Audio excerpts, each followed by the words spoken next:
Episode 361 to 370। दीवान परिवार के लोगों ने अर्जुन चौहान को घूरते हुए पूछा, तो तुम क्या चाहते हो? अर्जुन चौहान ने कहा, अचल संपत्ति, विलासिता, व्यवसाय, बौद्धिक संपदा, कंपनी के शेयर, मैं किसी भी चीज़ के लिए तैयार हूँ। बस 300 अरब लेकर आओ और हम आज के मुद्दों को जाने दे सकते हैं। मैं उस मूर्ख दीपक दीवान से जीवन और मृत्यु का तावीज़ को हटाने में भी मदद करूंगा, कैसा रहेगा? धिक्कार है। आसपास के मार्शल कलाकारों ने आश्चर्य में हक्का बक्का होकर सांस ली। उन्होंने सोचा था कि जब अर्जुन चौहान ने दावा किया कि वह पैसे में रुचि नहीं रखता है तो वह कुछ महान तर्क देगा, लेकिन उसकी मांग में और पैसे में क्या अंतर था? निश्चित रूप से, जब अमीर लोग कहते हैं कि उन्हें पैसे की परवाह नहीं है तो वे पूरी तरह से बकवास कर रहे हैं। अर्जुन चौहान, बहुत दूर मत जाओ, हमें एक ऐसे कोने में जहां दोनों पक्ष नष्ट हो जाते हैं मत धकेलो। दीवान परिवार के कुछ ज्येष्ठ हवा में सावधानी फेंकने के लिए तैयार लग रहे थे। मूल रूप से दीवान परिवार में सिर्फ 2 ज्येष्ठ थे, दोनों केवल ग्रैंड मास्टर स्तर के मार्शल कलाकार थे। हालांकि जब से उन्हें वह विरासत मिली, परिवार के मुखिया दीनबंधु दीवान और गंभीर रूप से घायल दूसरे ज्येष्ठ के अलावा 3 अतिरिक्त मार्शल कलाकारों ने पौराणिक क्षेत्र में प्रवेश कर लिया था। अब दीवान परिवार की ताकत निश्चित रूप से शीर्ष स्तरीय कुलों के साथ प्रतिस्पर्धा करने के लिए योग्य थी। ये सच था कि अर्जुन चौहान ने दीनबंधु दीवान को हरा दिया था, लेकिन अर्जुन चौहान की जीत बड़े पैमाने पर उत्तर अंधकार दिव्य कला के कारण थी, जो आंतरिक शक्ति को भंग कर सकती थी।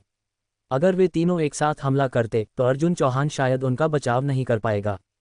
क्या तुम्हें लगता है कि तुम मेरे साथ अंतिम लड़ाई के लिए मजबूर कर सकते हो? अर्जुन चौहान ने व्यंग्यात्मक ढंग से कहा। शौर्य की क्लासिक पंक्ति के साथ शुरू करते हुए उसने जोड़ा, ठीक है, मैं तुम्हें दिखाऊंगा कि सच्ची श्रेष्ठ मार्शल कलाएं क्या हैं। हमला। एक साथ 3 अलग अलग दिशाओं से उस पर हमला करो। मैं यह मानने से इनकार करता हूं कि वह हम तीनों का एक साथ बचाव कर सकता है। भयंकर बाघों की तरह तीनों ज्येष्ठ बाहर निकले, तुरंत अर्जुन चौहान को 3 दिशाओं से घेर लिया। यिंग शरण मुष्टि, यिंग शरण पाद, यिंग शरण करतल। एक आंतरिक खेती विधि के अलावा ये 3 मार्शल आर्ट तकनीकें उस विरासत से सबसे शक्तिशाली तत्व थे।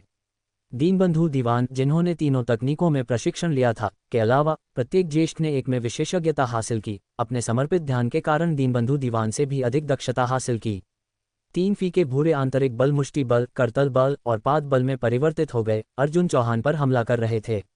अर्जुन चौहान को अपनी अजीब मार्शल कलाओं का उपयोग करके अपनी आंतरिक शक्ति को भंग करने से रोकने के लिए उन्होंने शारीरिक संपर्क से परहेज किया, और जबकि आंतरिक शक्ति को बाहरी रूप से उत्सर्जित करना विशाल रूप से थकाने वाला था, इसकी शक्ति घातांक से बढ़ सकती थी। ये जानते हुए कि अर्जुन चौहान कितना भयंकर था, उन्होंने कुछ भी वापस नहीं लिया और सीधे मारने वाले शॉटों के लिए चले गए। गौदान। अर्जुन चौहान ने शौर्य की आंतरिक शक्ति प्राप्त करने के लिए तुरंत 30 और क्रेड पॉइंट काट लिए। चौंकाने वाली भयंकर आभा ने तुरंत आसपास के मार्शल कलाकारों को कई कदम पीछे कर दिया। वह तो अभी अपनी पूरी ताकत का उपयोग भी नहीं कर रहा था। यह आभा, मैंने इसे सिर्फ युद्ध देवता से महसूस किया है। नहीं, मुझे संदेह है कि युद्ध देवता भी उससे मजबूत नहीं हो सकता है। वास्तव में इन लोगों में से किसी ने भी कभी भी युद्ध देवता को कार्रवाई में नहीं देखा था, लेकिन अर्जुन चौहान ने जो शक्ति प्रदर्शित की वह निस्संदेह सबसे भयंकर थी जिसे उन्होंने कभी देखा था। 3 अंश युआन क्यूई वापसी। अर्जुन चौहान ने अपने शरीर के चारों ओर एक लगभग अदृश्य सुरक्षात्मक ढाल बनाने के लिए अपनी आंतरिक शक्ति का उपयोग किया। आंतरिक शक्ति के 3 विस्फोट इस पर लगे और एक लहर भी पैदा नहीं हुई। ध्यान से देखो और सीखो कि सच्ची अतुलनीय मार्शल कलाएं क्या हैं। हर किसी की आंखों के सामने एक धुंधली छवि में अर्जुन चौहान का प्रेत शरीर 3 में विभाजित हो गया, जैसे कि बिजली की चमक और तापमान में अचानक गिरावट के साथ एक पल में पृथ्वी और आकाश को काला कर दिया हो। उसकी खेती एक ऐसे स्तर तक पहुंच गई थी जो मौसम को बदल सकती थी। ये तकनीक वास्तव में क्या है? हुआशिया में युद्ध देवता और लोंगक्सिया के कप्तान के अलावा शायद कोई भी उसका मुकाबला नहीं कर सकता। इतनी कम उम्र में उसने ये कैसे हासिल किया? जबकि सभी मार्शल कलाकार अभी भी सदमे में थे, अर्जुन चौहान का प्रेत शरीर हिल गया। पवन देवपाद, मेघ संचालन करतल, स्वर्गीय तुषार मुष्टि, इस तरह की तेजपाद तकनीकें। एक प्रेत एक शून्य में जैसे चमक गया, हर सेकंड में दर्जनों लातें, और एक दीवान परिवार के ज्येष्ठ को पीछे हटने के लिए मुक्का मार रहा था, उसे बिना किसी बचाव के फंसा रहा था। वह सिर्फ पहली लात को रोक पाया और बाद के हमले उस पर बारिश की बूंदों की तरह गिरे। ये करतल तकनीक इतनी भयंकर रूप से शक्तिशाली होने के लिए, और वह मुष्टि तकनीक, ये वास्तव में तापमान में अचानक गिरावट का कारण बन सकती है। क्या यह आंतरिक शक्ति की पौराणिक विशेषता हो सकती है? एक पल में 3 घेरे हुए दीवान परिवार के मार्शल कलाकार 3 दिशाओं में उड़ गए, जमीन पर गिर गए, खून उगलते हुए। दूर नहीं, भीड़ में चेन परिवार के मार्शल कलाकार थे, जिसमें उन युवाओं में से एक शामिल था जिसने उस दिन गेट की रक्षा की थी। इस दृश्य को देखकर उसे तुरंत 1 महीने पहले महसूस हुए डर की याद आई और अभी भी उसे अपनी छाती में एक हल्का दर्द महसूस हुआ। अगर उसने शुरुआत में इस शक्ति का उपयोग किया होता तो मेरा पूरा गांव शायद अब तक मिटा दिया गया होता। पर्वत की दिव्य कन्या की शक्ति में बदलो। अर्जुन चौहान के क्रेड पॉइंट फिर से 20 से अधिक काट लिए गए, लेकिन अपना चेहरा इस तरह दिखाकर अर्जुन चौहान ने पहले ही कई 100 क्रेड पॉइंट प्राप्त कर लिए थे और उन 50 पॉइंट को काटने से उसे एक परेशानी भी नहीं हुई। उत्तर अंधकार दिव्य कला अवशोषित करो। तीनों ज्येष्ठ अभी अभी उड़ गए थे जब अर्जुन चौहान ने एक बल जारी किया जिसने उन्हें अपनी तरफ वापस खींच लिया, आंतरिक शक्ति को अवशोषित कर लिया जिसे उन्होंने खुद के लिए पोषण में परिश्रम से खेती की थी। सिर्फ 1 मिनट से भी कम समय में तीनों की शेष शक्ति एक ग्रैंड मास्टर के स्तर तक भी नहीं पहुंच सकती थी। इस तरह का कचरा, सिर्फ इतनी थोड़ी सी शक्ति। अर्जुन चौहान ने अपना होंठ मोड़ा। उनकी संयुक्त आंतरिक शक्ति दीनबंधु दीवान के पहले की तुलना में आधी भी नहीं थी और इसने उसके शरीर में संचार करने के बाद एक लहर भी पैदा नहीं की। खो जाओ। अर्जुन चौहान ने अपना हाथ लापरवाही से हिलाया और तीनों लगभग निचोड़े हुए ज्येष्ठ दीवान परिवार की भीड़ में वापस गिरे। अर्जुन चौहान के निर्मम तरीके देखकर हर मार्शल कलाकार हड्डियों तक ठिठुर गया, लेकिन चेतना और ललितेंद्र की आंखें उत्साह और प्रशंसा से चमक गईं। ये वह शक्ति थी जिसकी वे आकांक्षा करते थे। तुम्हें एक और मौका दे रहा हूं, क्या तुम भुगतान करने जा रहे हो या नहीं? दीवान परिवार के लोगों ने अपनी मृत्यु तक अवहेलना की एक नज़र में अपने सिर एक तरफ मोड़ लिए। अच्छा, अगर ऐसा है तो मैं तुम्हें अपमानित करूंगा। अर्जुन चौहान ने ठंडी सांस ली और एक शक्तिशाली आंतरिक शक्ति एक अदृश्य लहर में परिवर्तित हो गई जो दीवान परिवार के लोगों की तरफ दौड़ रही थी। पौराणिक क्षेत्र की शक्ति वाली आंतरिक शक्ति को असाधारण रूप से सटीक रूप से नियंत्रित किया गया था।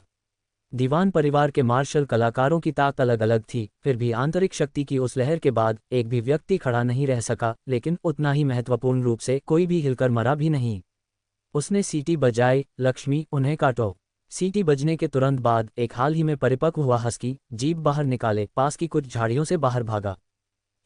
चेतना ने कुत्ते को पहचान लिया। क्या ये वह नहीं था जिसे अर्जुन चौहान लाया था?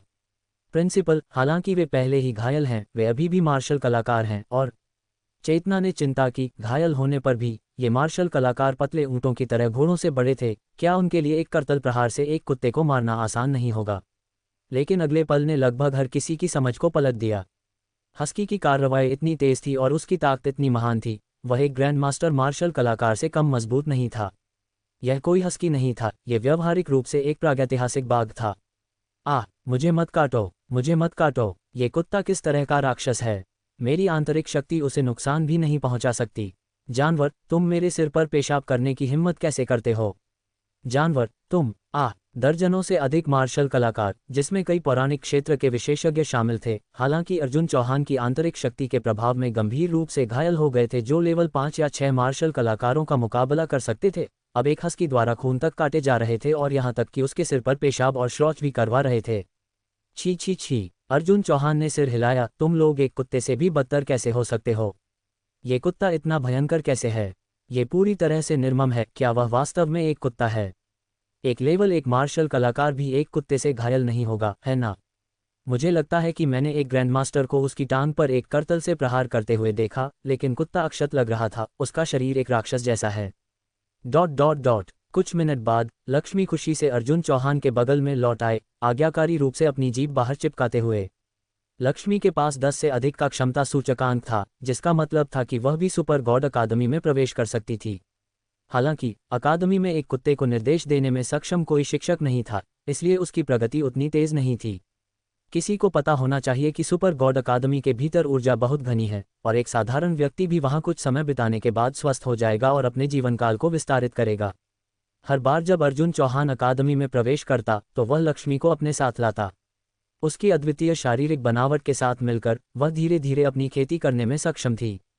इसके अलावा जब से अर्जुन चौहान ने पहली बार लक्ष्मी को एक युद्ध भाव गोली खिलाई और पाया कि वह उस शक्ति का सामना कर सकती है जिसे सिर्फ एक ग्रैंड मास्टर मार्शल कलाकार सहन कर सकता था, उसने हर कुछ दिनों में लक्ष्मी को एक युद्ध भाव गोली खिलाई। भले ही लक्ष्मी के पास कोई आंतरिक शक्ति या राक्षसी शक्ति नहीं थी, उसका शरीर इन चीजों के कारण बेहद भयंकर हो गया था और यह कहना अतिशयोक्ति नहीं थी कि यह तलवारों और भालों के लिए अभेद्य था। केवल अपने मांस और खून पर भरोसा करते हुए लक्ष्मी सीधे एक पूरी तरह से ऊर्जावान लेवल 7 ग्रैंडमास्टर मार्शल कलाकार को मार सकती थी। जहां तक इन पुराने, कमजोर, बीमार और विकलांग दुश्मनों का सवाल है, उन्हें काटना लक्ष्मी के लिए सिर्फ खेलने जैसा था। हालांकि इस दृश्य ने अन्य दर्शकों की दुनिया की धारणा को पूरी तरह से पलट दिया। मार्शल कलाकारों का एक समूह काटा जा रहा था और एक कुत्ते को उन पर शौच और पेशाब करवा रहा था। अगर यह बाहर निकल गया तो यह निस्संदेह पूरी प्राचीन मार्शल आर्ट की दुनिया का हंसी का पात्र बन जाएगा। अभी भी कुछ लोग हंसने में खुद को मदद नहीं कर सके। दीवान परिवार के पास वर्तमान में कोई पौराणिक क्षेत्र के मास्टर नहीं थे और उनका सबसे मजबूत सिर्फ एक गंभीर रूप से घायल लेवल 8 मार्शल कलाकार था। उनके पास डरने के लिए क्या था? वफ वफ वफ। लक्ष्मी ने अर्जुन चौहान पर 2 बार भौंका। ऐसा लग रहा था कि वह पूछ रही थी कि उसका प्रदर्शन कैसा था। बिल्कुल भी बुरा नहीं। अर्जुन चौहान झुक गया और लक्ष्मी के सिर को सहलाया, फिर अपने कपड़ों से एक गोली निकाली। युद्ध भाव गोली की खुशबू तुरंत फैल गई, जिससे अनगिनत मार्शल कलाकार एक ही बार में भारी सांस लेने लगे। मार्शल कलाकारों के लिए सबसे महत्वपूर्ण आंतरिक गतिविधियां और मार्शल आर्ट हैं, लेकिन अगली सबसे महत्वपूर्ण चीज़ इस तरह का चमत्कार अमृत है। उच्च स्तरीय अमृत आंतरिक गतिविधियों और मार्शल आर्ट से भी अधिक कीमती हैं। यह एक अमृत है, इस तरह की एक समृद्ध खुशबू। ये किस स्तर का अमृत है?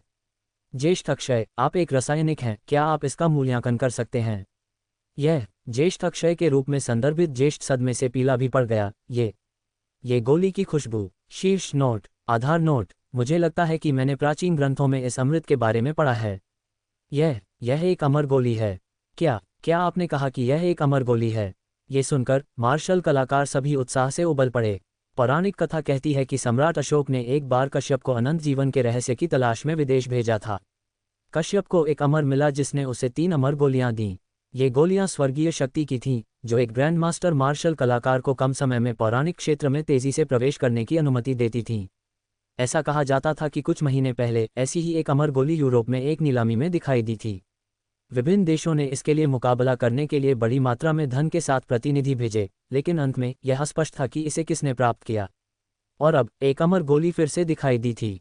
इससे भी बड़ी बात यह है कि अर्जुन चौहान वास्तव में इसका उपयोग एक कुत्ते को खिलाने के लिए करने जा रहा था। मार्शल कलाकारों को हस्तक्षेप करने का मौका मिलने से पहले युद्ध भाव गोली पहले ही लक्ष्मी द्वारा निगल ली गई थी, जो फिर संतोषपूर्वक समुद्र तट पर खेलने के लिए दौड़ गई। क्या ये वास्तव में एक अमर गोली है? एक अमर गोली जो एक ग्रैंड मास्टर को पौराणिक क्षेत्र में प्रवेश करवा सकती है, वह वास्तव में इसका उपयोग एक कुत्ते को खिलाने के लिए कर रहा है। मेरा रक्तचाप थोड़ा ज्यादा है। उन्हें आगे कोसने का कोई मौका नहीं मिला जब अर्जुन चौहान ने एक और अमर गोली निकाली, जो पहले के समान थी, और उसे अपने मुंह में डाल दिया।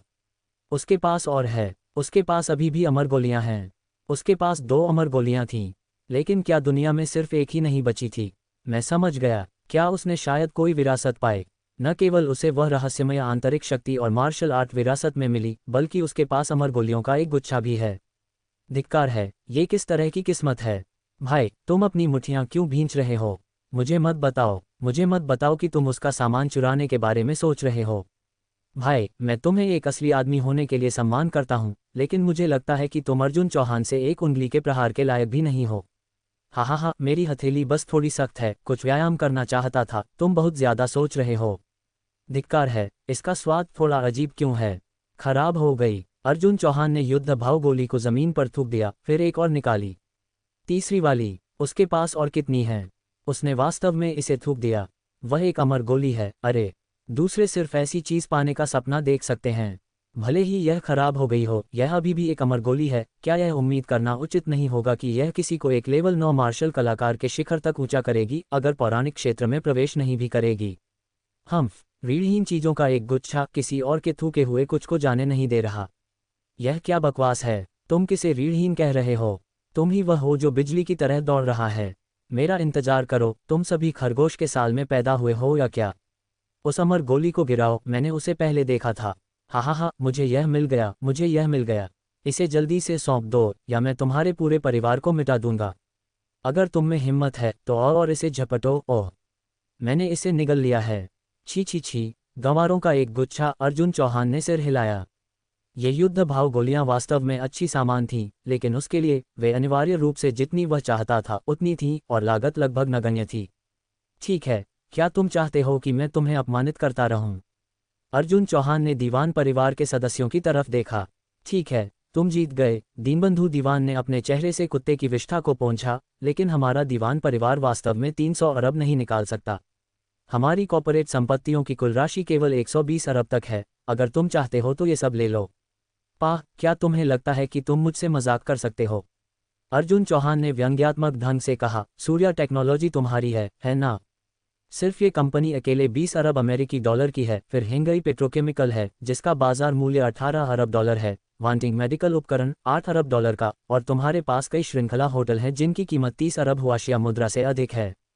दीनबंधु दीवान का चेहरा एक एक सेकंड में बदसूरत होता गया। उनके परिवार की धन संपदा वास्तव में 120 अरब से अधिक थी, यहाँ तक कि बहुत अधिक, लेकिन कई संपत्तियां इतनी गुप्त थीं कि उनके अपने परिवार के सदस्यों को भी उनके बारे में पता नहीं था। फिर भी अर्जुन चौहान उन सभी का नाम ले सकता था। उसने दीवान परिवार की जांच ठीक कब की थी?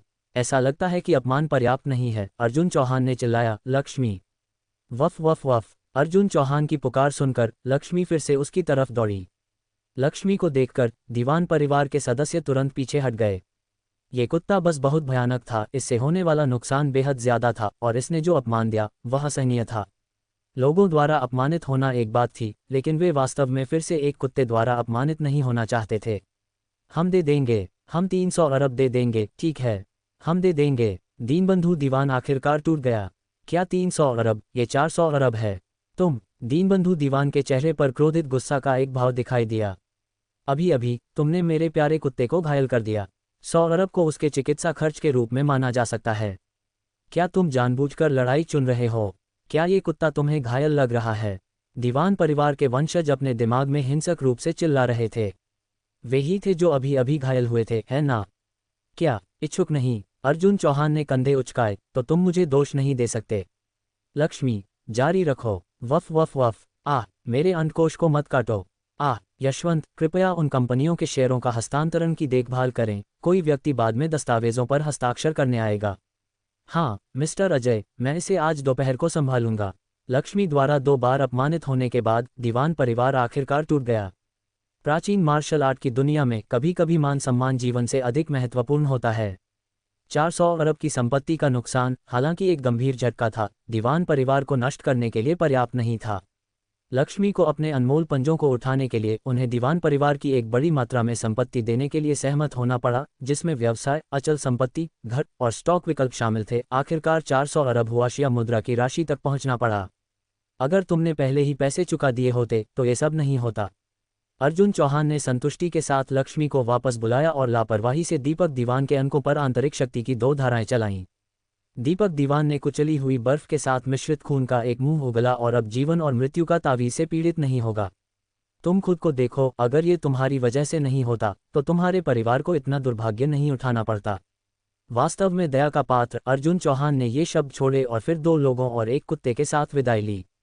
उस पल में दीपक दीवान का चेहरा पीला पड़ गया, क्योंकि अर्जुन चौहान के शब्दों ने सीधे तौर पर सारा दोष उस पर डाल दिया था। सोचने पर, अगर दीपक दीवान ने चेतना की सुंदरता की लालसा की थी तो वह अर्जुन चौहान को उकसाता नहीं। अर्जुन चौहान को उकसाए बिना दीवान परिवार आज ऐसी स्थिति में नहीं गिरता। अब दीवान परिवार में सबसे मजबूत केवल एक लेवल 8 ग्रैंड मास्टर मार्शल कलाकार था। हालांकि उनके पास अभी भी उनकी आंतरिक गतिविधियां और मार्शल आर्ट के रहस्य थे। अपने पूर्व क्षेत्र में वापस आने में कम से कम 3 से 5 साल लगेंगे, शायद परिवार की संपत्तियों के महत्वपूर्ण नुकसान के कारण और भी अधिक। हाल के समय में दीवान परिवार के लापरवाह कार्य ने पहले ही उन्हें कई परिवारों और पंथों के साथ दुश्मन बना दिया था। परिवार प्रबंधनीय थे, लेकिन उन पंथों में पौराणिक क्षेत्र के विशेषज्ञ थे। दीवान परिवार की वर्तमान स्थिति के साथ, यहाँ तक कि एक लेवल 1 पौराणिक क्षेत्र का मार्शल कलाकार भी उनके माध्यम से सफाई कर सकता था। वे दीवान परिवार को संघर्ष करने का कोई मौका नहीं छोड़ेंगे। एक बार यह भव्य आयोजन समाप्त हो जाता है तो दीवान घर की देहली बहुत अच्छी तरह से पूरी तरह से कुचला हुआ हो सकता है। क्या एक लाभदायक सौदा! दीवान परिवार की निराशा के विपरीत अर्जुन चौहान का मूड चीनी के साथ मीठे शहद की तरह था। उसने अभी अभी 100 अरब खर्च किए थे और अब उसने 4000 अरब वापस कमा लिए थे, साथ ही सैकड़ों क्रेड पॉइंट भी। यहाँ तक कि उसकी आंतरिक शक्ति एक लेवल 8 ग्रैंड मास्टर मार्शल कलाकार के मानक तक पहुँच गई थी। दीवान परिवार वास्तव में मेरा भाग्यशाली सितारा है। अर्जुन चौहान और उनके समूह काफी देर से पहुंचे थे। केवल उन लोगों का एक छोटा सा हिस्सा घेर रहे थे जिन्होंने द्वीप के प्रवेश द्वार पर इस भव्य आयोजन में भाग लिया था। लेकिन अर्जुन चौहान द्वारा त्रिअंश युआन क्यूई वापसी की तैनाती के कारण हुए आकाशीय और पार्थिव परिवर्तन ने हर किसी का ध्यान आकर्षित किया था और उसके बारे में शब्द तेजी से फैल गए। क्या दीवान परिवार से कई पौराणिक क्षेत्र के विशेषज्ञ विकलांग हो गए? अर्जुन चौहान द्वारा किया गया दुनिया का सबसे अमीर, क्या वह सिर्फ 20 के दशक में एक छात्र नहीं है? एक पौराणिक क्षेत्र के अभ्यासकर्ता को एक ही चाल में मारना, वह कितना मजबूत है! उसे कम से कम पौराणिक क्षेत्र में लेवल 5 पर होना चाहिए, है ना? अजेय पंथ। अर्जुन चौहान की ताकत के साथ भले ही वह उस पंथ में अकेला हो, कोई भी उसे उकसाने की हिम्मत नहीं करेगा। अब से प्राचीन मार्शल आर्ट की दुनिया को एक और शीर्ष स्तरीय पंथ बल के साथ हिसाब करना होगा। सभी प्रमुख बल अजेय पंथ के बारे में पूछताछ करने लगे। इस पंथ के साथ अच्छे संबंध रखना एक शक्तिशाली समर्थक होने जैसा होगा। चैन परिवार और लव परिवार अर्जुन चौहान के साथ कुछ बातचीत कर चुके थे, अत्यधिक खुश थे। उनके सदस्य अर्जुन चौहान के अजेय पंथ में थे। अगर उनके परिवारों को भविष्य में परेशानियों का सामना करना पड़ता है तो अर्जुन चौहान चेतना और ललितेंद्र के सम्मान में उनकी मदद कर सकता है ना? लव परिवार के मुखिया अचानक गहरी सोच में पड़ गए, मूल रूप से यह सोचकर कि अजेय पंथ सिर्फ कुछ शौकिया तौर पर बनाया गया पंथ था। लेकिन अब वह स्पष्ट रूप से मामला नहीं था। अर्जुन चौहान एक अकल्पनीय रूप से शक्तिशाली पौराणिक क्षेत्र का विशेषज्ञ था, जिसका कुत्ता भी पौराणिक अमर गोलियां खाता था। ऐसा व्यक्ति बिना किसी चीज के लिए इतना निवेश कैसे कर सकता था? आगे विचार करने पर उनके पोते ललितेंद्र के बारे में कुछ ऐसा होना चाहिए जिसने अर्जुन चौहान की रुचि को आकर्षित किया, इसलिए उसका अनुरोध था। इस विचार पर उसके दिल में पछतावे की झलक सतह पर आ गई। ऐसा लग रहा था कि उसने 100 अरब कमाए थे, लेकिन कौन जानता था कि सच्चाई सामने आने के बाद उसका नुकसान उसके परिवार द्वारा नज़रअंदाज किया गया एक शीर्ष स्तरीय विशेषज्ञ हो सकता है। इस पल में अर्जुन चौहान और अन्य लोग पहले ही द्वीप के केंद्र में पहुंच चुके थे, जहां हजारों प्राचीन मार्शल आर्ट विशेषज्ञ एकत्र हुए थे, जिससे यह एक हलचल भरा दृश्य बन गया था। द्वीप के केंद्र में एक विशाल मंच खड़ा किया गया था।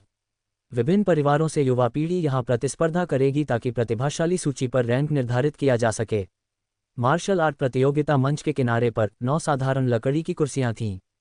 हालांकि हर कोई इन कुर्सियों पर बैठने के लिए योग्य नहीं था। जो लोग उन पर बैठने में कामयाब रहे, उन्हें किसी भी समय फेंका जा सकता था।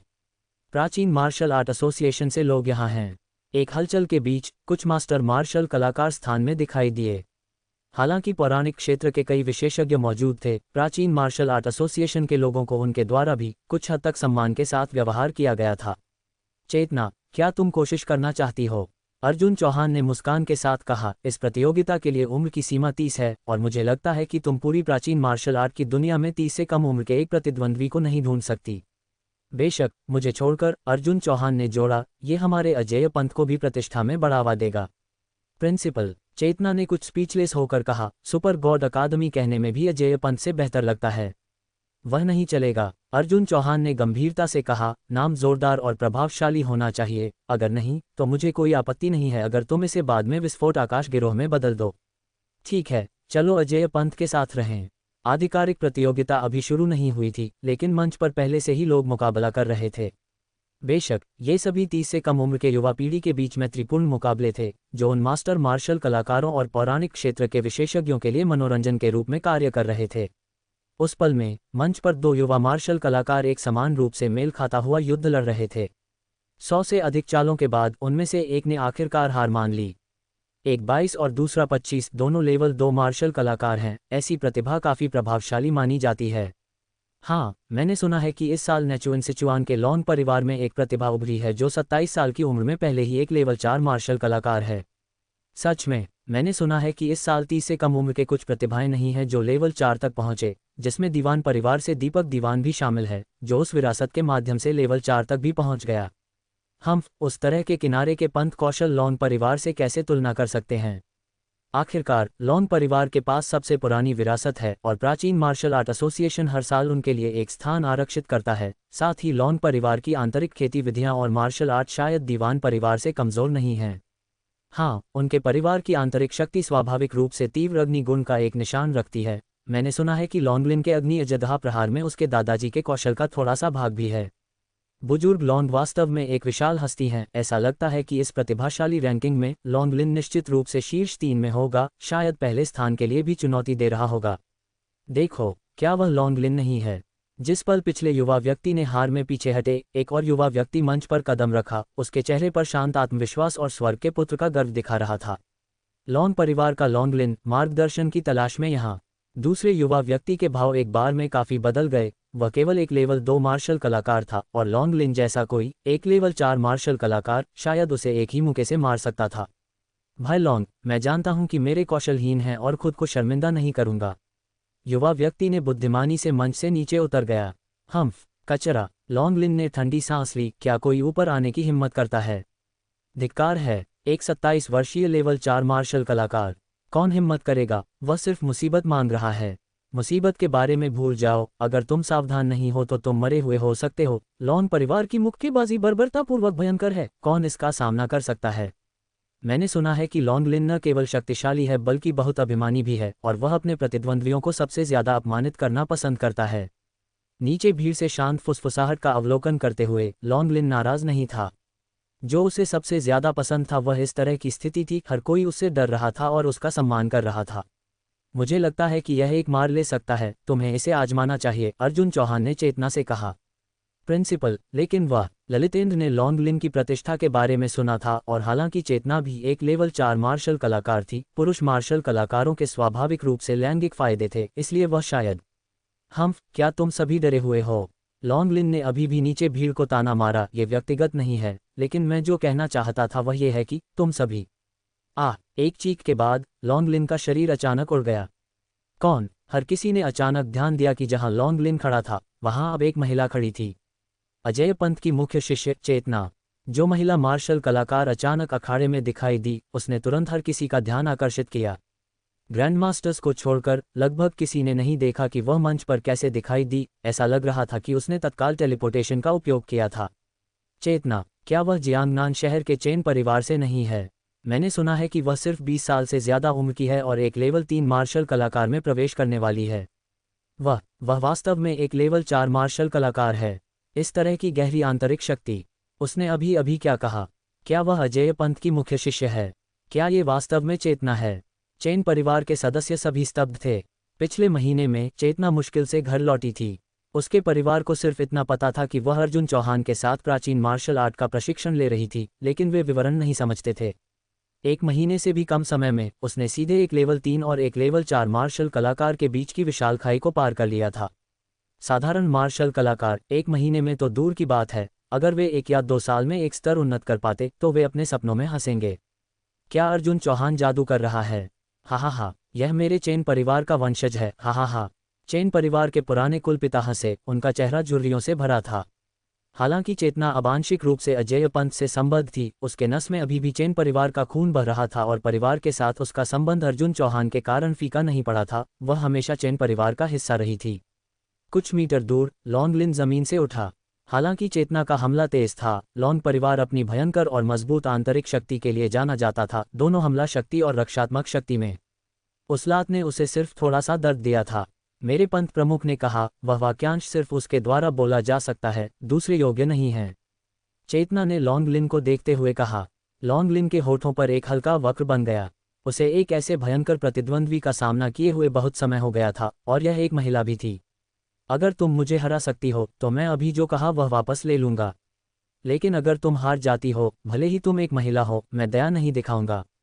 दया दिखाओ, तुम योग्य नहीं हो। 1 महीने के प्रशिक्षण के साथ चेतना ने एक विशाल आत्मविश्वास का निर्माण किया था। सच कहूं तो लॉन्ग लिन की ताकत ने उस पर कोई दबाव भी नहीं डाला।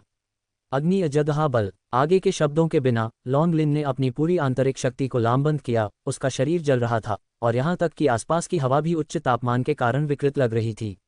ऐसा कहा जाता है कि जब लॉन्ग परिवार के ज्येष्ठ ने पूरी तरह से अग्नि अजदहा बल का उपयोग किया तो उसकी आंतरिक शक्ति उच्च तापमान की लपटों में भी संघनीभूत हो जाएगी, जो खुद को नुकसान पहुंचाए बिना दुश्मन को झुलसा देती थी। बेहद भयंकर अग्नि अजदहा प्रहार। एक शक्तिशाली गति ले जाते हुए लॉन्ग लिन एक जंगली जानवर की तरह चेतना की तरफ दौड़ा। ज्येष्ठ लॉन्ग, तुम्हारे परिवार का लॉन्ग लिन अभी भी वैसा ही है, इतना गर्म मिजाज, निष्पक्ष लिंग के लिए दया का एक निशान भी नहीं। दूर नहीं, विभिन्न परिवारों के कई वरिष्ठ सदस्य एकत्र हुए थे, जो युवा पीढ़ी के बीच प्रतियोगिता देख रहे थे। ज्येष्ठ लॉन्ग दिल से हंसे। मैं मदद नहीं कर सकता, ये नालायक एक मार्शल राक्षस पैदा हुआ था। महिलाएं और पुरुष उसकी आंखों में समान हैं। वह कभी लॉन्ग परिवार की वंश को कैसे आगे बढ़ाएगा? वह चेन परिवार की बेटी को मारने से भी नहीं डरता। मुझे याद है कि चेन परिवार के पास पौराणिक क्षेत्र से एक योद्धा भी नहीं है, फिर भी उन्होंने ऐसे एक उत्कृष्ट जूनियर को पालने में कामयाबी हासिल की है। वास्तव में कोई छोटी उपलब्धि नहीं। क्या तुमने नहीं सुना? वह उस अजेय पंथ में शामिल हो गई। क्या वही पंथ जिसकी स्थापना उस युवा व्यक्ति ने की थी, जिसने उस पुराने भूत दीनबंधु दीवान को एक चाल से नीचे उतारा? दिलचस्प, वास्तव में दिलचस्प। लेकिन हमारा लॉन्ग परिवार कमजोरों को पैदा नहीं करता है। मैं वास्तव में देखना चाहता हूं कि इस अजेय पंथ की मार्शल आर्ट तकनीकों में क्या खास है। कई लोग चेतना के लिए चुपके से पसीना बहा रहे थे। अर्जुन चौहान की पराक्रम अस्वीकार्य थी, लेकिन इसका मतलब यह नहीं था कि चेतना समान रूप से भयंकर थी, और उसी स्तर के मार्शल कलाकारों में लॉन्गलिन निश्चित रूप से शीर्ष स्तरीय था। क्या वह बच नहीं रही है? वह वास्तव में लॉन्गलिन का सीधे तौर पर सामना करने जा रही है। क्या उसे अपनी बाह की परवाह नहीं है? हर किसी की आश्चर्यचकित आंखों के सामने चेतना वास्तव में लॉन्गलिन के अग्नि अजदहा प्रहार की तरफ दौड़ी। अग्नि अजदहा प्रहार लॉन्ग परिवार के मुख्य सदस्यों के लिए आरक्षित एक मार्शल तकनीक, भयंकर और शक्तिशाली थी। झुलसाने वाली आंतरिक शक्ति के साथ मिलकर यहां तक कि साधारण लेवल 5 पुरुष मार्शल कलाकारों को इसका सामना करना कठिन लगता था। 18 अजदहा नियंत्रण करतल। चेतना के करतलों से एक सुनहरी अजदहा आकार की आंतरिक शक्ति विस्फोट हुई। अजदहे की गड़गड़ाहट की आवाज़ पूरे मार्शल आर्ट मंच में गूंज गई, और मजबूत आंतरिक शक्ति ने लॉन्गलिन के भाव को भी बदल दिया। महिला मार्शल कलाकार कुछ अंतर्निहित कमियों के कारण वास्तव में उसी स्तर के पुरुष मार्शल कलाकारों की तुलना में आंतरिक शक्ति की कम शुद्धता और ताकत रखती हैं। प्राचीन मार्शल आर्ट की दुनिया के पौराणिक क्षेत्र में शीर्ष पर रैंक किए गए लोग लगभग सभी पुरुष मार्शल कलाकार हैं। हालांकि लॉन्गलिन ने महसूस किया कि चेतना की आंतरिक शक्ति उसकी तुलना में कोई कमज़ोर नहीं थी, और यहाँ तक कि उसकी आंतरिक शक्ति में स्त्रीलिंग कोमलता की थोड़ी कमी थी, जिसमें एक पुरुष मार्शल कलाकार की अधिक मजबूती और भयंकरता थी। धूम। करतल शक्ति मुष्टि शक्ति से टकराई, जिससे आंतरिक शक्ति के दो बल एक पल में हिंसक रूप से प्रतिक्रिया करने लगे। यह मंच विशेष रूप से 30 साल से कम उम्र के मार्शल कलाकारों के लिए डिज़ाइन किया गया था, इसलिए इसे केवल लेवल 3 और लेवल 4 मार्शल कलाकारों की लड़ाई का सामना करने के लिए बनाया गया था।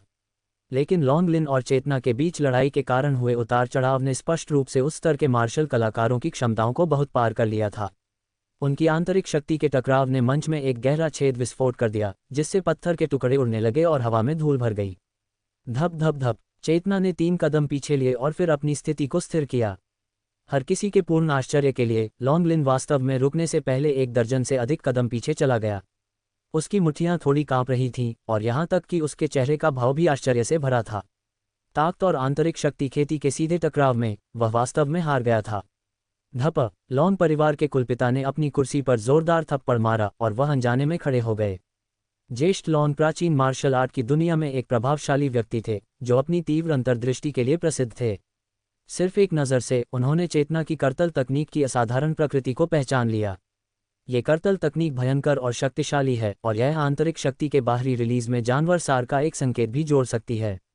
ऐसी मार्शल आर्ट वास्तव में इस दुनिया में दुर्लभ हैं। प्राचीन मार्शल आर्ट की दुनिया में वास्तव में कई मार्शल आर्ट हैं जो हाथों हाथ मुकाबला कौशल को बढ़ाने के लिए रूपों और तकनीकों में जानवरों की हरकतों की नकल करते हैं, लेकिन केवल तकनीक में।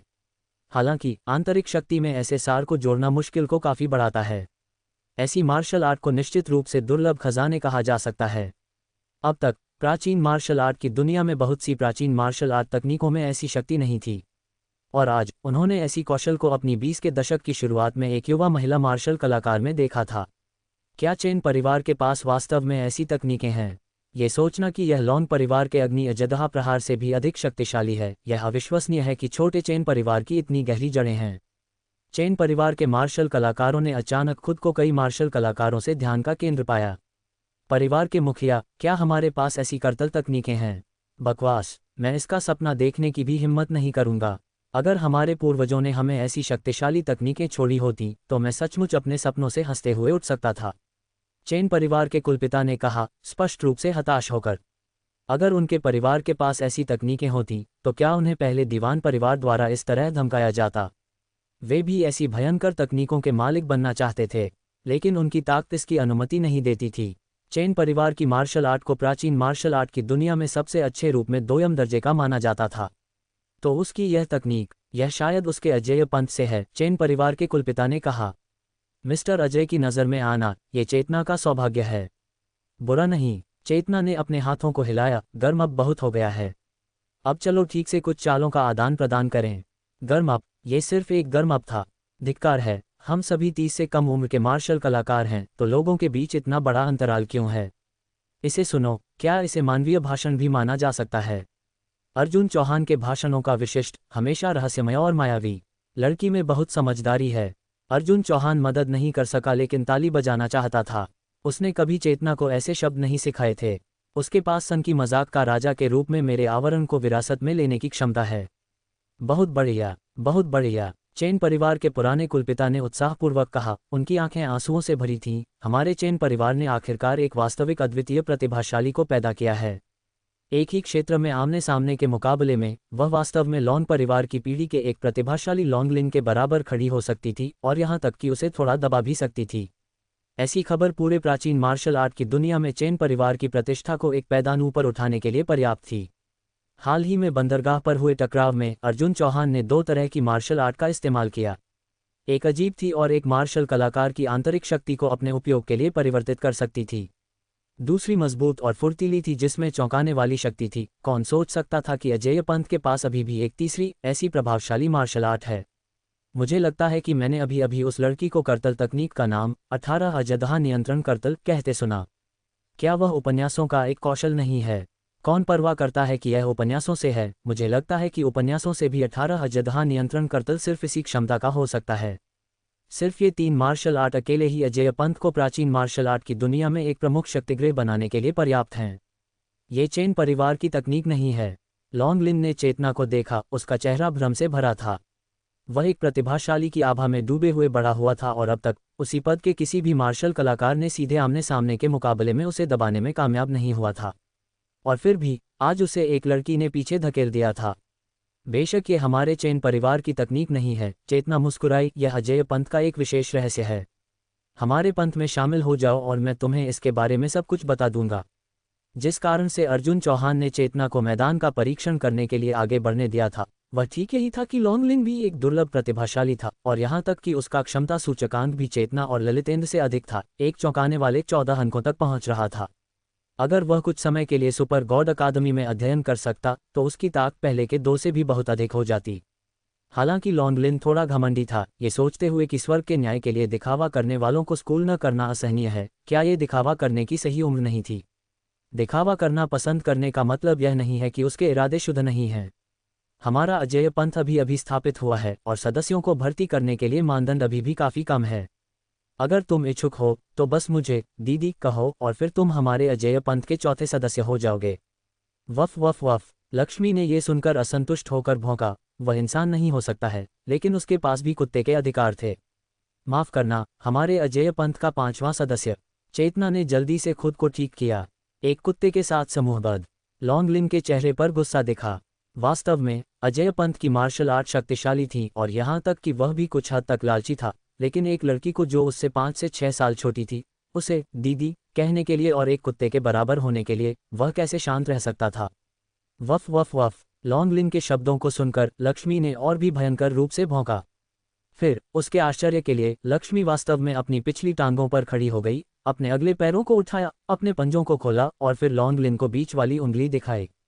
ये कुत्ता मानवीय भाषा समझता है।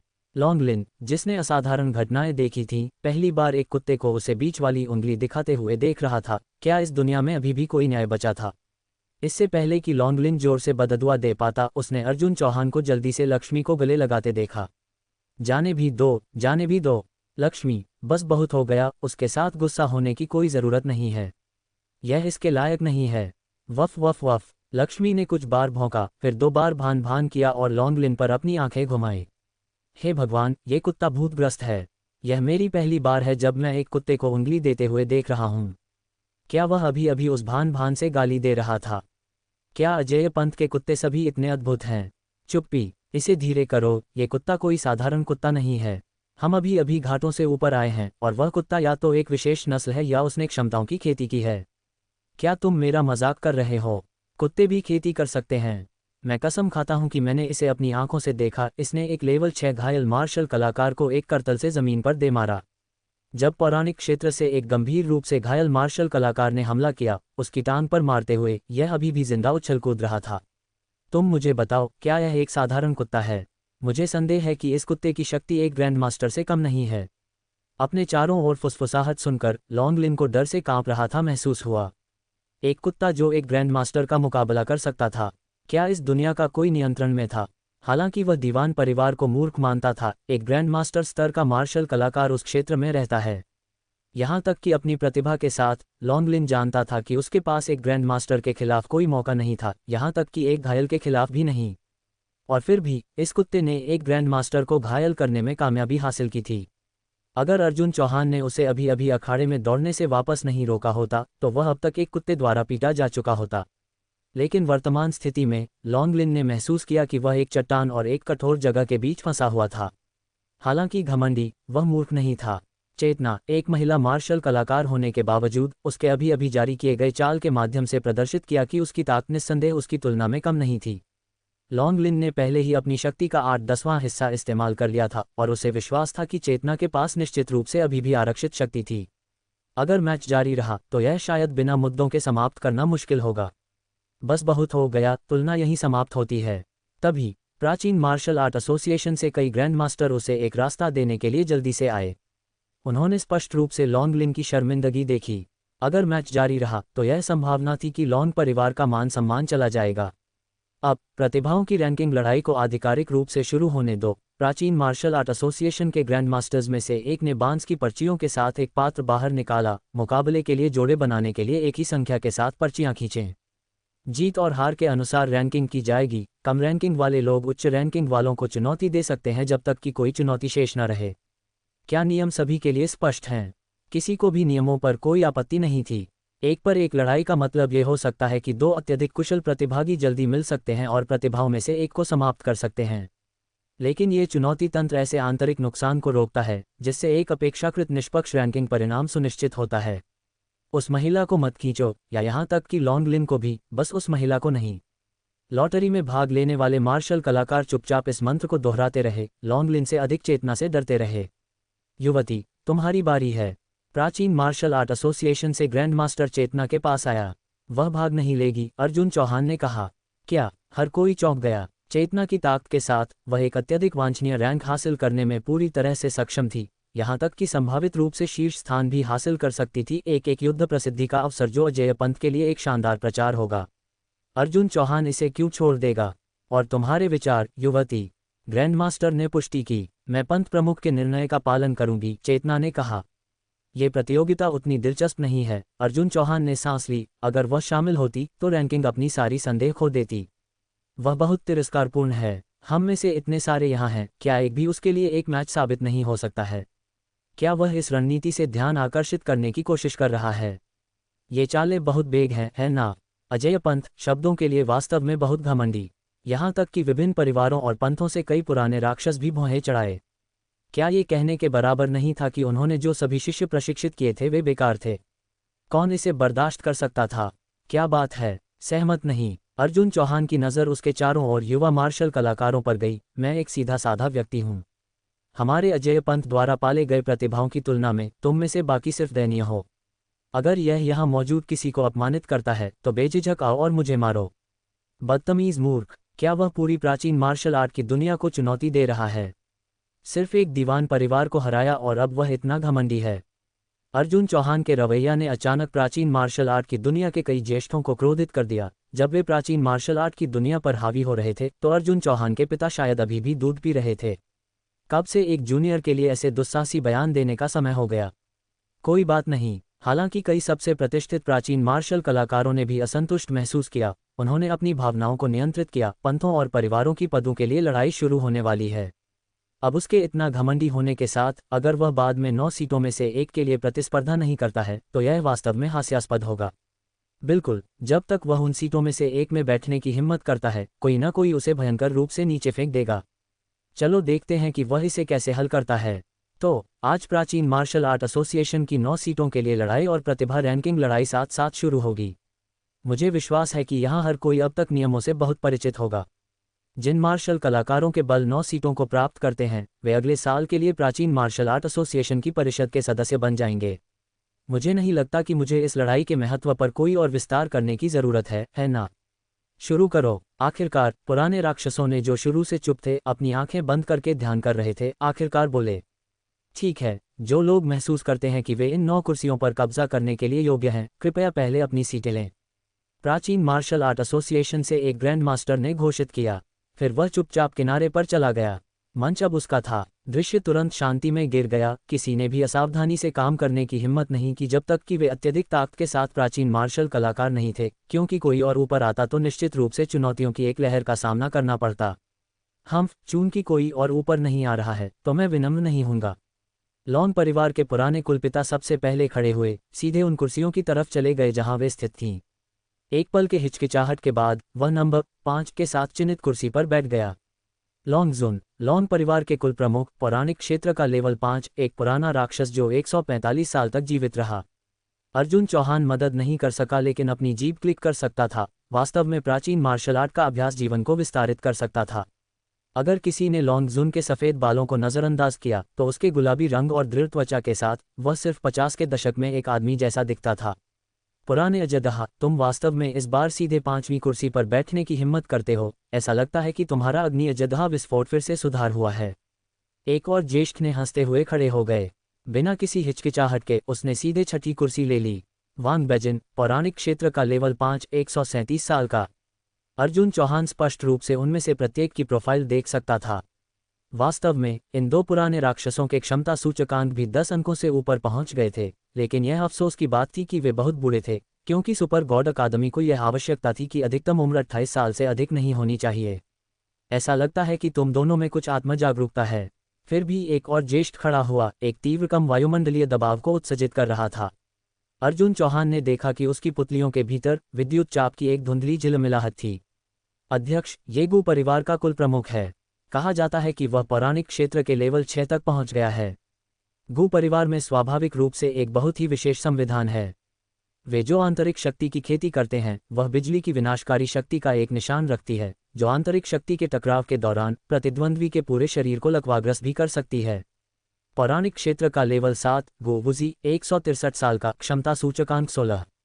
ये सबसे उच्च क्षमता सूचकांक वाला व्यक्ति था जिसे अर्जुन चौहान ने अब तक देखा था। और इस गोवुजी की ताक पौराणिक क्षेत्र का लेवल 7 थी। वह स्पष्ट रूप से अपनी सच्ची शक्ति को छिपा रहा था। अर्जुन चौहान ने गो परिवार के युवा सदस्यों पर अपनी नज़र डाली जो रैंकिंग लड़ाई में भाग ले रहे थे। उनमें वास्तव में 2 थे जिनका क्षमता सूचकांक 10 के मानक तक पहुंच गया था। अर्जुन चौहान का मूड अचानक बहुत अधिक उत्साहित हो गया। ये गो परिवार उसके लिए सिर्फ एक देवदूत था। एक शब्द भी कहे बिना गोवुजी सीधे नंबर 3 के साथ चिन्हित कुर्सी में बैठ गया। वैसे पंत प्रमुख अजय, यह अजय पंत का पहला सार्वजनिक प्रदर्शन है। मैंने सुना है कि पंत प्रमुख अजय की दिव्य शक्तियां अतुलनीय हैं और एक ही चाल के साथ उसने दीवान परिवार के कई पौराणिक क्षेत्र के विशेषज्ञों को अक्षम कर दिया। आप निश्चित रूप से सीटों के लिए इस प्रतियोगिता में सिर्फ खड़े होकर नहीं देखेंगे, है ना? एक पंत प्रमुख ने कुछ व्यंग्यात्मक लहजे में पूछा। वास्तव में पंत प्रमुख अजय, मैंने सुना कि आप इस बार कुछ छात्रों को लेने की योजना बना रहे हैं। यह एक महान अवसर है। आप ऊपर आने से बहुत डरे हुए नहीं होंगे, है ना? बहुत अच्छा, चूंकि तुम सभी इतने उत्साही हो तो मेरे लिए ऊपर न आना काफ़ी अशिष्ट होगा। अर्जुन चौहान खड़ा हुआ और सीधे 9 सीटों की तरफ चला गया। वह किस सीट के लिए जाएगा? मुझे लगता है कि उसकी ताकत ज़्यादा से ज़्यादा सिर्फ 9वीं सीट के लिए अच्छी है। शायद उसे चुनौती भी दी जाएगी और वह इसे खो देगा। हाँ, उसे इतना घमंडी होने दो। इस बार हमें उसे कठिनाई का स्वाद देना चाहिए। रुको, वह अभी भी आगे बढ़ रहा है। क्या उसे शीर्ष 5 में रुचि है? शीर्ष 5 सिर्फ पौराणिक क्षेत्र लेवल 5 और उससे ऊपर के मार्शल कलाकारों के लिए प्रतिस्पर्धा करने के लिए हैं। क्या वह सोचता है कि उसके पास वह ताकत है? वह तीसरी सीट तक चला गया है। दूसरी सीट, क्या ऐसा हो सकता है कि वह?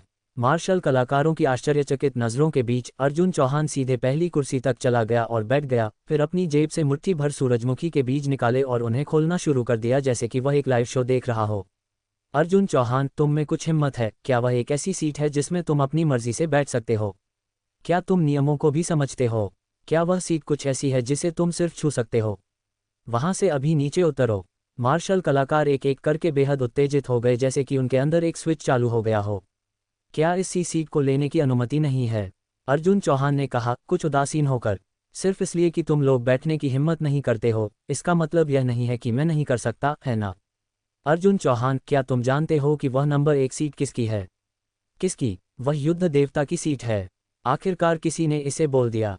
युद्ध देवता ने प्राचीन मार्शल आर्ट एसोसिएशन की स्थापना की हो सकती है, लेकिन वह एक विशाल परिवार भी चलाता है और युद्ध देवता की ताकत को पूरे प्राचीन मार्शल आर्ट की दुनिया द्वारा स्वीकार किया जाता है, जिसमें कोई भी उसके अधिकार को चुनौती देने की हिम्मत नहीं करता। वैसे भी चुनौतियां हैं या नहीं, अंतिम पहला स्थान निश्चित रूप से युद्ध देवता का होगा, तो उन्हें इस सीट के लिए क्यों लड़ना चाहिए? इसलिए प्राचीन मार्शल आर्ट की दुनिया में हमेशा एक अलिखित नियम रहा है, कोई भी सीट चुनौती में भाग ले सकता है, चाहे आप कैसे भी लड़ें या कुश्ती करें, लेकिन पहली सीट को युद्ध देवता के लिए सम्मान के प्रतीक के रूप में खाली छोड़ना होगा।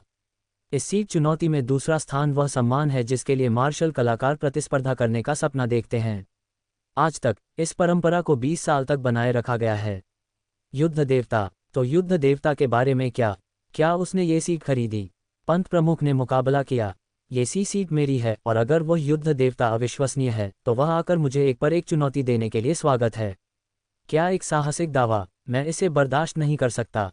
एक पौराणिक क्षेत्र लेवल 4 मार्शल कलाकार आगे बढ़ा। क्या तुम खुद नीचे उतरोगे या क्या मैं तुम्हें नीचे फेंक दूंगा? तुम्हें भी गिना जाता है। अर्जुन चौहान ने चिल्लाया। क्या कोई और है जिसे आपत्ति है? अभी बोलो या हमेशा के लिए अपनी शांति बनाए रखो। अगर कोई और है, मुझे भी आपत्ति है। एक और पौराणिक क्षेत्र विशेषज्ञ खड़ा हुआ। अच्छा, तुम भी हो? कोई और? अर्जुन चौहान ने पुकारा। मैं भी। एक के बाद एक पौराणिक क्षेत्र के विशेषज्ञ युद्ध देवता की गरिमा की रक्षा के लिए खड़े हुए और आश्चर्यजनक रूप से कुल 12 पौराणिक क्षेत्र मार्शल कलाकार अर्जुन चौहान को चुनौती देने के लिए आए। बहुत बढ़िया, अर्जुन चौहान हंसा।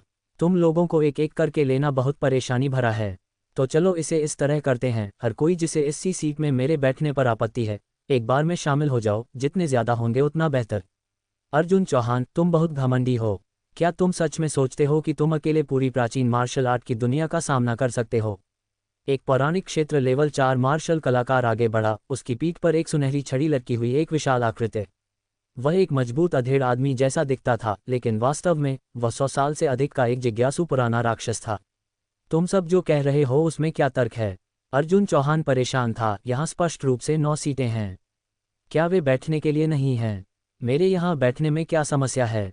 ओह! अर्जुन चौहान ने अपनी जांघ पर थप्पड़ मारा। मैं अब समझ गया, ये तुम्हारे अलिखित नियमों में से एक है ना? वहां मौजूद मार्शल कलाकारों के कान जल रहे थे। बेशक हर कोई जानता था कि यह प्राचीन मार्शल आर्ट की दुनिया के अलिखित नियमों में से एक था। केंद्रीय सीट हमेशा युद्ध देवता के लिए आरक्षित की गई थी और किसी ने भी वहां बैठने की हिम्मत नहीं की थी। उस सीट पर कब्जा करना युद्ध देवता के अधिकार के लिए एक चुनौती का प्रतीक था। लेकिन जब अर्जुन चौहान ने इसे इतनी खुले तौर पर बताया तो हर किसी का चेहरा शांति बनाए रखने के लिए संघर्ष कर रहा था। ये वह जगह है जहां मुझे तुम्हारी आलोचना करनी होगी। अर्जुन चौहान ने अपनी उम्र से परे एक बुद्धिमान हवा के साथ कहा। एक प्रतियोगिता में अलिखित नियम कैसे हो सकते हैं जिसे निष्पक्ष और न्यायपूर्ण माना जाता है? 21वीं सदी के एक उत्कृष्ट युवा के रूप में मुझे इन अलिखित नियमों को तोड़ना होगा। अगर उसमें वास्तव में क्षमता है तो बस मुझे सीट से बाहर फेंक दो, अन्यथा पीछे जाकर बैठो। क्या तुम युद्ध देवता को भड़का रहे हो और अपमानित कर रहे हो? अर्जुन चौहान के शब्दों को सुनकर मार्शल कलाकार धार्मिक आक्रोश से भर गए। कई मार्शल कलाकारों के दिलों में युद्ध देवता लगभग एक देवता जैसी आकृति था। वास्तव में 70 साल पहले हुआशिया के सबसे अंधेरे समय के दौरान न केवल विदेशी शक्तियों ने अपनी बंदूकों और तोपों के साथ हुआशिया के द्वार को मजबूरी से खोल दिया, बल्कि अन्य राष्ट्रों से म्यूटेंट के शक्तिशाली संगठनों ने भी हुआशिया में तूफान ला दिया। एक देश की ताकत सैन्य, तकनीकी और आर्थिक पराक्रम में दिखाई देती है, लेकिन पर्दे के पीछे एक और भी अधिक महत्वपूर्ण कारक आधिकारिक म्यूटेंट संगठन की ताकत है। उस समय हुआशिया में अजदहा शाह की टीम की कमी थी और स्थानीय मानसिक शक्तियां और प्राचीन मार्शल कलाकार उन विदेशी म्यूटेंटों और मानसिक शक्तियों का विरोध करने के लिए स्वतःस्फूर्त रूप से एक साथ जुड़ गए।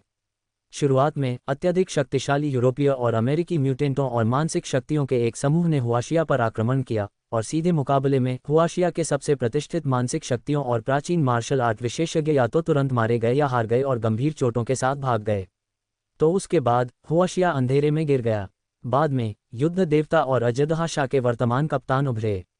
उन्होंने पश्चिम और अन्य देशों के दूसरे दुनिया के राष्ट्रों से कई अति मजबूत व्यक्तियों के साथ एक टकराव में हिस्सा लिया। किसी को ठीक से नहीं पता कि उस लड़ाई में क्या हुआ था जो हिमालय पर्वतमाला में हुई थी। कहा जाता है कि इसने अनगिनत हिमस्खलन को ट्रिगर किया, यहाँ तक कि स्थानीय भूगोल में भी बदलाव का कारण बना, इस हद तक कि माउंट एवरेस्ट की ऊंचाई लगभग 10 मीटर बढ़ गई। उस संघर्ष के बाद हिमालय से बाहर चले गए दो मजबूत व्यक्ति हुआशिया से थे, जबकि उन पश्चिमी म्यूटेंटों और मानसिक शक्तियों को उन बर्फीले पहाड़ों में हमेशा के लिए पीछे छोड़ दिया गया था। यह अफवाह है कि उनके प्रतिद्वंद्वी 1 दर्जन से अधिक व्यक्ति थे जो पौराणिक क्षेत्र के लेवल 7 के बराबर या उससे अधिक थे। तब से हुआशिया के वंशजों ने अपना प्रत्याक्रमण शुरू किया। अगर युद्ध देवता और अजदहा शाह के नेता खड़े नहीं होते तो शायद हुआशिया अब तक पूरी तरह से एक अलग भविष्य चल चुका होता। इसलिए युद्ध देवता पूरी प्राचीन मार्शल आर्ट की दुनिया का देवता बन गया, यहाँ तक कि हुआशिया के अभिभावक देवता के रूप में भी दिखाई दिया, जैसे कि उसकी उपस्थिति अकेले ये सुनिश्चित करती थी कि कोई भी हुआशिया पर आक्रमण करने की हिम्मत नहीं करता। और अब अर्जुन चौहान उनके विश्वास को चुनौती दे रहा था। वे इसे कैसे बर्दाश्त कर सकते थे? तुम्हारे पास जो है वह अंधा पूजन है। अर्जुन चौहान ने एक एक शब्द करके कहा। हालांकि युद्ध देवता ने वास्तव में हुआशिया के लिए बहुत कुछ किया, यह इस सीट के लिए लड़ाई से एक अलग मुद्दा है। तो युद्ध देवता के बारे में क्या उसे एक छूट मिलती है? जब तक वह मुझसे अधिक मजबूत है, मैं खुशी से नीचे उतर जाऊंगा। ऐसा नहीं था कि अर्जुन चौहान को वास्तव में सीट की परवाह थी, ये सिर्फ इतना था कि केंद्रीय सीट प्रतिभाओं के चयन को प्राथमिकता देने के अधिकार के साथ आती थी। पिछले वर्षों में सबसे उत्कृष्ट प्रतिभाओं को सभी को युद्ध देवता द्वारा लिया गया था। अगर युद्ध देवता ने 10 से अधिक क्षमता सूचकांक वाले उन मार्शल कलाकारों को चुना तो अर्जुन चौहान के लिए आज दिखाने का क्या मतलब था? वैसे भी मैंने खुद को इस सीट में स्थापित कर लिया है। अगर तुम आश्वस्त नहीं हो तो युद्ध देवता को व्यक्तिगत रूप से आने दो। अगर वह जीतता है तो मैं एक और शब्द नहीं कहूंगा, लेकिन अगर वह हार जाता है तो उसे दूसरी सीट में बैठना चाहिए। अज्ञानी बच्चा, क्या तुम सोचते हो कि सिर्फ इसलिए कि तुमने दीवान परिवार से निपटने में कामयाबी हासिल की, प्राचीन मार्शल आर्ट की दुनिया में कोई तुम्हें छू नहीं सकता? छड़ी वाला बूढ़ा आदमी अपनी सुनहरी छड़ी को खींचता है। आज मैं तुम्हारे बुजुर्गों की ओर से तुम्हें ठीक से अनुशासित करूंगा और तुम्हें अपने वरिष्ठों का सम्मान करना सिखाऊंगा। झप! हवा में सुनहरी छड़ी के भयंकर घर्षण के कारण हुई आवाज ने आसपास के साधारण मार्शल कलाकारों के कानों के पर्दों में दर्द कर दिया। बुजुर्ग युवान की भयंकर आकाश छड़ी पिछले साल की तुलना में कई गुना अधिक शक्तिशाली हो गई है। अर्जुन चौहान सिर्फ आंतरिक शक्ति में कुशल है, लेकिन बुजुर्ग युवान की छड़ी तकनीक आंतरिक शक्ति पर निर्भर नहीं करती है। दीनबंधु दीवान शायद उससे एक झटका भी बर्दाश्त नहीं कर सकता था। अर्जुन चौहान अब इसमें फंस गया है। गोदान, मुझे श्योंगबा की आंतरिक शक्ति दो। निदेशक, आपकी वर्तमान अधिकार के अनुसार आप प्रत्येक शिक्षक की क्षमता का दिन में केवल एक बार उपयोग कर सकते हैं। धिक्कार है, तुमने मुझे पहले क्यों नहीं बताया? अर्जुन चौहान का भाव बदल गया। उसने दिखावा करने के लिए श्योंगबा और तेनशान तोंगलाओ की शक्तियों का दिन के लिए उपयोग कर लिया था। हालांकि शेष शिक्षक सभी पौराणिक क्षेत्र में थे, श्योंगबा उनकी तुलना में पूरी तरह से एक अलग लीग में था। अगर युद्ध देवता बाद में उस पर आता तो उसे ये यिन की मदद मांगनी पड़ती, जो बहुत शर्मनाक होगा। अगर उसने ये यिन से नहीं पूछा तो क्या उसे आयरन मैन का कवच उधार लेना चाहिए? वह मार्शल नैतिकता में पूरी तरह से कमी होगी। मुझे पहले कियाओ फैंग की शक्ति दो, अर्जुन चौहान ने जल्दी से कहा। कियाओ फैंग की लेवल 7 पौराणिक क्षेत्र की शक्ति तुरंत अर्जुन चौहान के शरीर में डाल दी गई, लेकिन उसका भाव ज्यादा आसान नहीं हुआ क्योंकि पुराने राक्षसों के इस समूह में पौराणिक क्षेत्र के लेवल 7 पर 3 मार्शल कलाकार थे। धूम! अर्जुन चौहान ने अपनी करतल से ज्येष्ठ की छड़ी पर प्रहार किया और उसके माध्यम से आने वाले बल ने ज्येष्ठ का चेहरा तुरंत बदल दिया। उसके दिमाग में अर्जुन चौहान ज्यादा से ज्यादा उसके समान क्षेत्र में था और यह प्रहार, भले ही उसे चोट न पहुंचाए, उसे कम से कम पीछे धकेलना चाहिए। लेकिन अर्जुन चौहान अडिग खड़ा था और छड़ी के माध्यम से संचारित बल ने वास्तव में उसके बाघ का मुंह को तोड़ दिया। ये बच्चा बल्कि कठोर है। चलो एक साथ चलते हैं। अर्जुन चौहान, युद्ध देवता का अपमान करने के लिए हम तुम्हें आज निश्चित रूप से भुगतान करवाएंगे। हम पर तुम पर गिरोह बनाने के लिए हमें दोष मत देना। जो लोग युद्ध देवता का अपमान करते हैं, मारो। पौराणिक क्षेत्र के 7 मार्शल कलाकारों ने अपनी स्थिति की परवाह किए बिना सीधे कार्रवाई की। लेवल 7 के 2, लेवल 6 के 3 और लेवल 4 के 2। ऐसी शक्ति एक छोटे देश को भी समतल करने के लिए पर्याप्त थी। इसके अलावा उनमें से प्रत्येक ने अपने हथियार बाहर निकाले।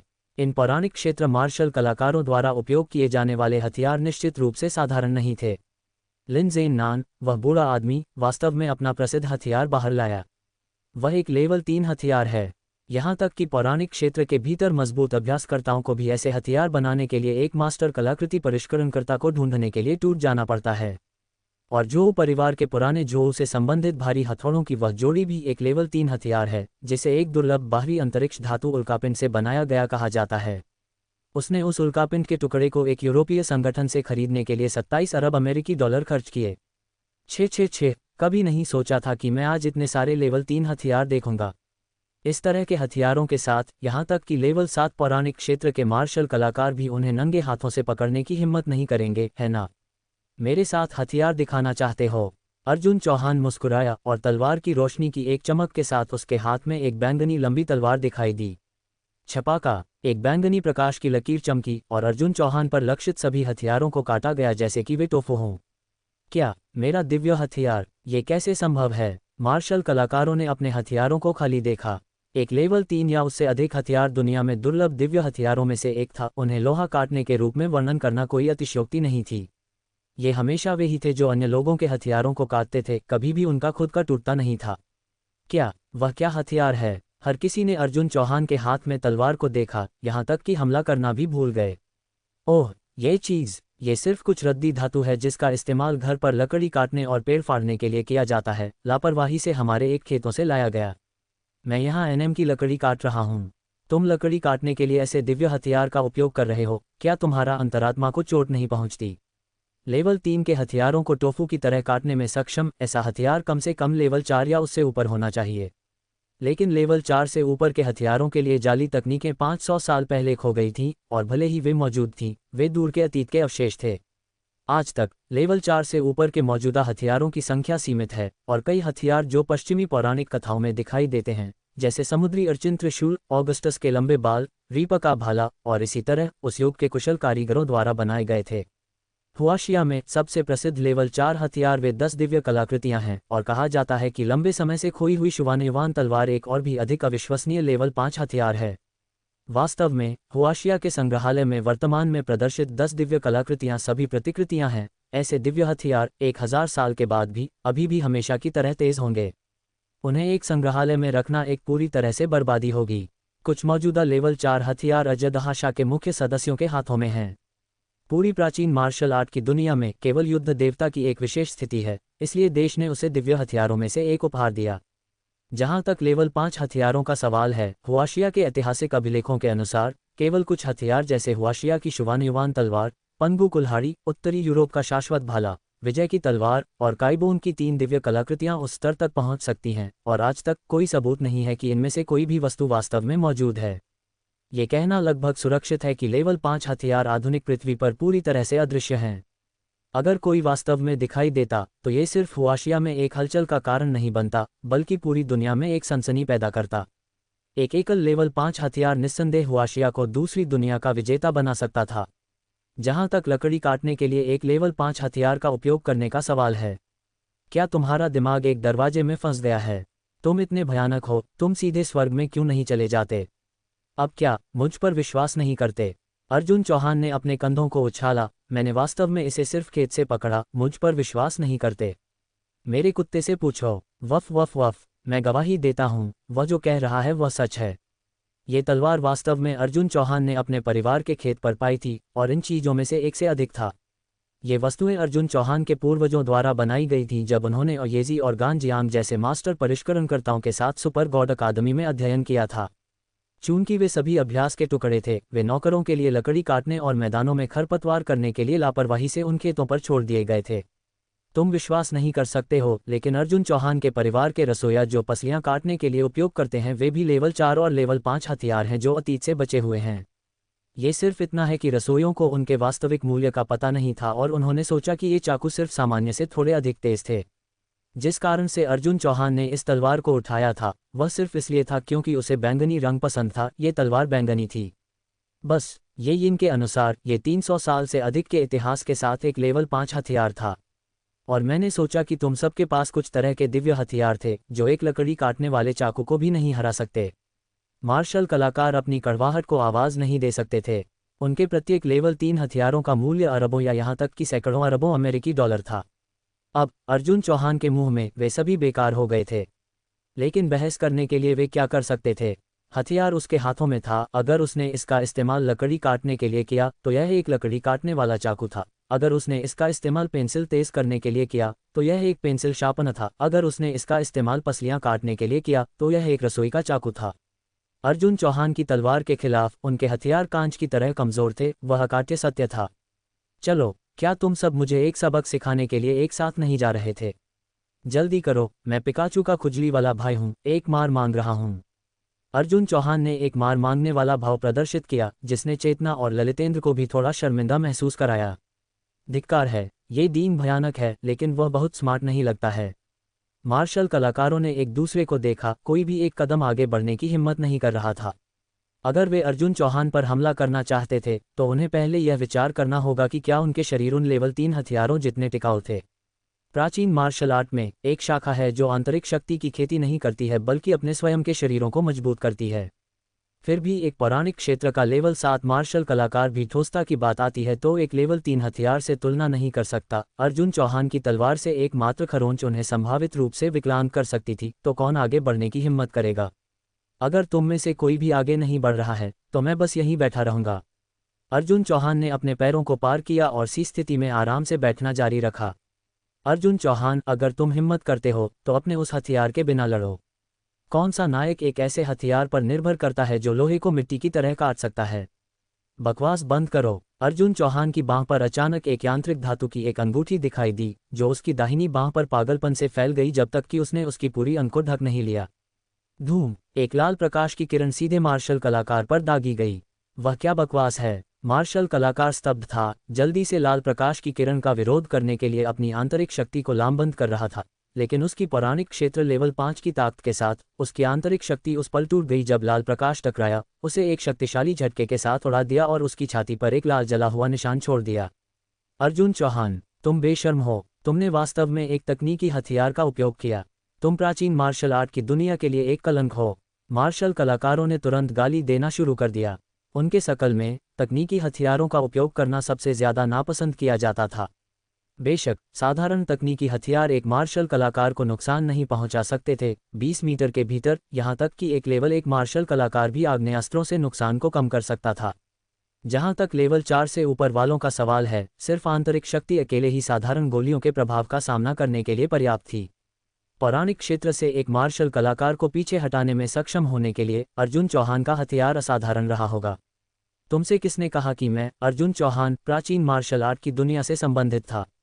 अर्जुन चौहान हंसा। माफ करना, लेकिन तुम्हारी प्राचीन मार्शल आर्ट की दुनिया के नियम मुझे बाध्य नहीं करते। मैं सभी वर्जनाओं से मुक्त हूँ। इच्छा पर एक लेवल 5 हथियार और ऐसा एक भयानक आग्नेयास्त्र, वह किस पृष्ठभूमि से आता है? अर्जुन चौहान के माध्यम ने तुरंत मार्शल कलाकारों के एक बड़े समूह को डरा दिया, जिससे हर कोई एक पल के लिए शांत हो गया। अगर कोई और मुझे चुनौती देने की हिम्मत नहीं करता है तो ऐसी स्थिति मेरी है।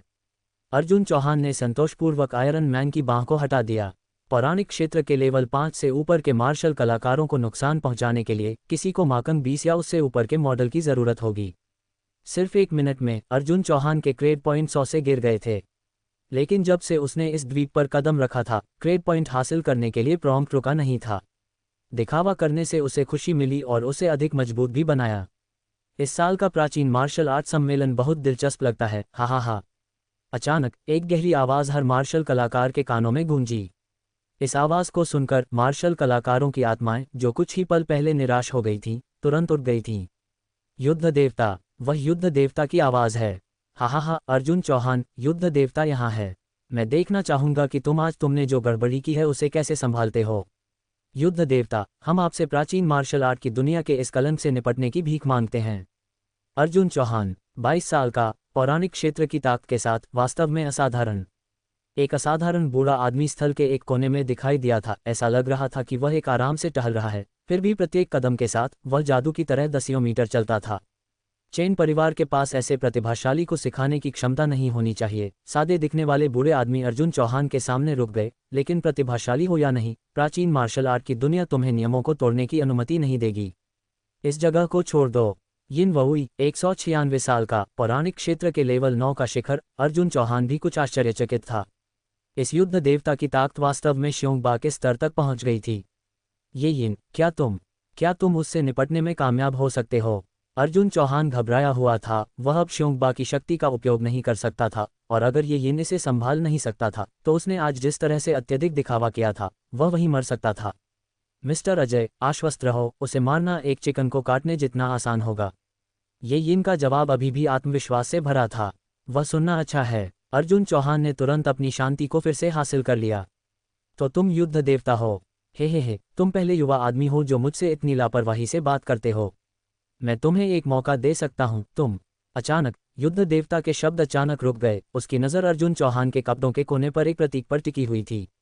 उसके हाथ और बाहें उस पल अनजाने में कांपने लगी, और यहाँ तक कि उसके भाव ने भी अपनी पहले की घमंडी ठंडक खो दी। क्या मैंने क्या देखा? हे भगवान! युद्ध देवता, वह कांप रहा लगता है। यह क्या हो रहा है? हर किसी ने युद्ध देवता के साथ विसंगति पर ध्यान दिया था। 70 साल से अधिक समय पहले हुई लड़ाई के बाद से युद्ध देवता का नाम पूरे दूसरी दुनिया में गूंज उठा था। वैश्विक मानसिक शक्तियों, म्यूटेंटों और इसी तरह के लोगों के लिए एक ही स्तर के कुछ उच्च पदस्थ विशेषज्ञों को छोड़कर लगभग हर किसी ने केवल युद्ध देवता के नाम का उल्लेख सुनकर ही अपना साहस खो दिया था। युद्ध देवता किसी भी प्रतिकूलता का सामना करने में हमेशा अविचलित रहा था, यहाँ तक कि अजदहाशा के एक निश्चित कप्तान का सामना करते समय भी उसने कभी भी कायरता का थोड़ा सा भी संकेत नहीं दिखाया था। लेकिन अब वे स्पष्ट रूप से युद्ध देवता के चेहरे पर न केवल आघात बल्कि डर का भी एक संकेत देख सकते थे। युद्ध देवता लगातार उस प्रतीक पर क्यों घूर रहा है? किसी ने सावधानीपूर्वक ध्यान दिया कि युद्ध देवता की नज़र अर्जुन चौहान के कपड़ों के किनारे पर एक अस्पष्ट प्रतीक पर टिकी हुई थी। यह एक षट्भुज के समान एक प्रतीक था जिसके दोनों तरफ दो पशु जैसे प्राणियों के सिर थे, जो स्पष्ट रूप से कपड़ों का ब्रांड लोगो था। उसकी क्या स्थिति है? अर्जुन चौहान ने पूरी तरह से परेशान होकर पूछा, क्योंकि वह युद्ध देवता को घूर रहा था। वह अब श्योंगबा की शक्ति का उपयोग नहीं कर सकता था और अकेले उसके पास युद्ध देवता का सामना करने का कोई तरीका नहीं था। उसने ये यिन को लड़ाई में मदद करने के लिए बुलाने की भी तैयारी की थी और यहाँ तक कि ये यिन की पृष्ठभूमि को मनगढ़ंत बनाना भी शुरू कर दिया था। कौन जानता था कि स्थिति स्क्रिप्ट से पूरी तरह से हट जाएगी। युद्ध देवता उसके कपड़ों पर लोगो देखकर ही घबरा जाएगा। यह क्या पैंतरा था? ये यिन, ये चीज़ वास्तव में क्या है? अर्जुन चौहान ने जिज्ञासा से पूछा। अगर मुझे सही याद है तो मेरे कपड़ों के हर टुकड़े पर इनमें से एक प्रतीक है। क्या यह मेरे परिवार के निजी कपड़ों की कार्यशाला का लोगो नहीं है? जहां तक इस प्रतीक का सवाल था, अर्जुन चौहान ने कभी इस पर ज्यादा ध्यान नहीं दिया था, यहां तक कि उसके घर में कई नौकर और कर्मचारियों के कपड़ों पर भी ये प्रतीक था। युद्ध देवता एक लोगो से घबरा गया। मिस्टर अर्जुन, ये कुछ कपड़ों की कार्यशाला का लोगो नहीं है, यह आपके परिवार का कुल प्रतीक है। ये यिन ने गंभीरता से कहा, यह प्रतीक 4000 साल से अधिक समय से है और यह आपके परिवार के सम्मान और इतिहास का एक प्रतीक है। यह क्या बकवास है? हमारे परिवार का एक कुल प्रतीक है। यहाँ तक कि 100 या 200 साल के इतिहास वाले उन छोटे परिवारों के भी अपने कुल प्रतीक होते हैं, तो आपके परिवार का एक क्यों नहीं हो सकता? ये यिन हंसा। अगर आपके पूर्वजों में महत्वाकांक्षा की कमी नहीं होती तो पूरी दुनिया हजारों साल पहले ही एकीकृत हो गई होती। ये यिन ने आगे कहा, आपने शायद कभी ध्यान नहीं दिया होगा, लेकिन साधारण कर्मचारी और कर्मचारी वर्ग कुल प्रतीक वाले कपड़े पहनने के हकदार नहीं हैं। केवल वे जो वास्तव में चौहान परिवार का हिस्सा बन गए हैं, उन्हें कुल प्रतीक पहनने का सम्मान दिया जाता है।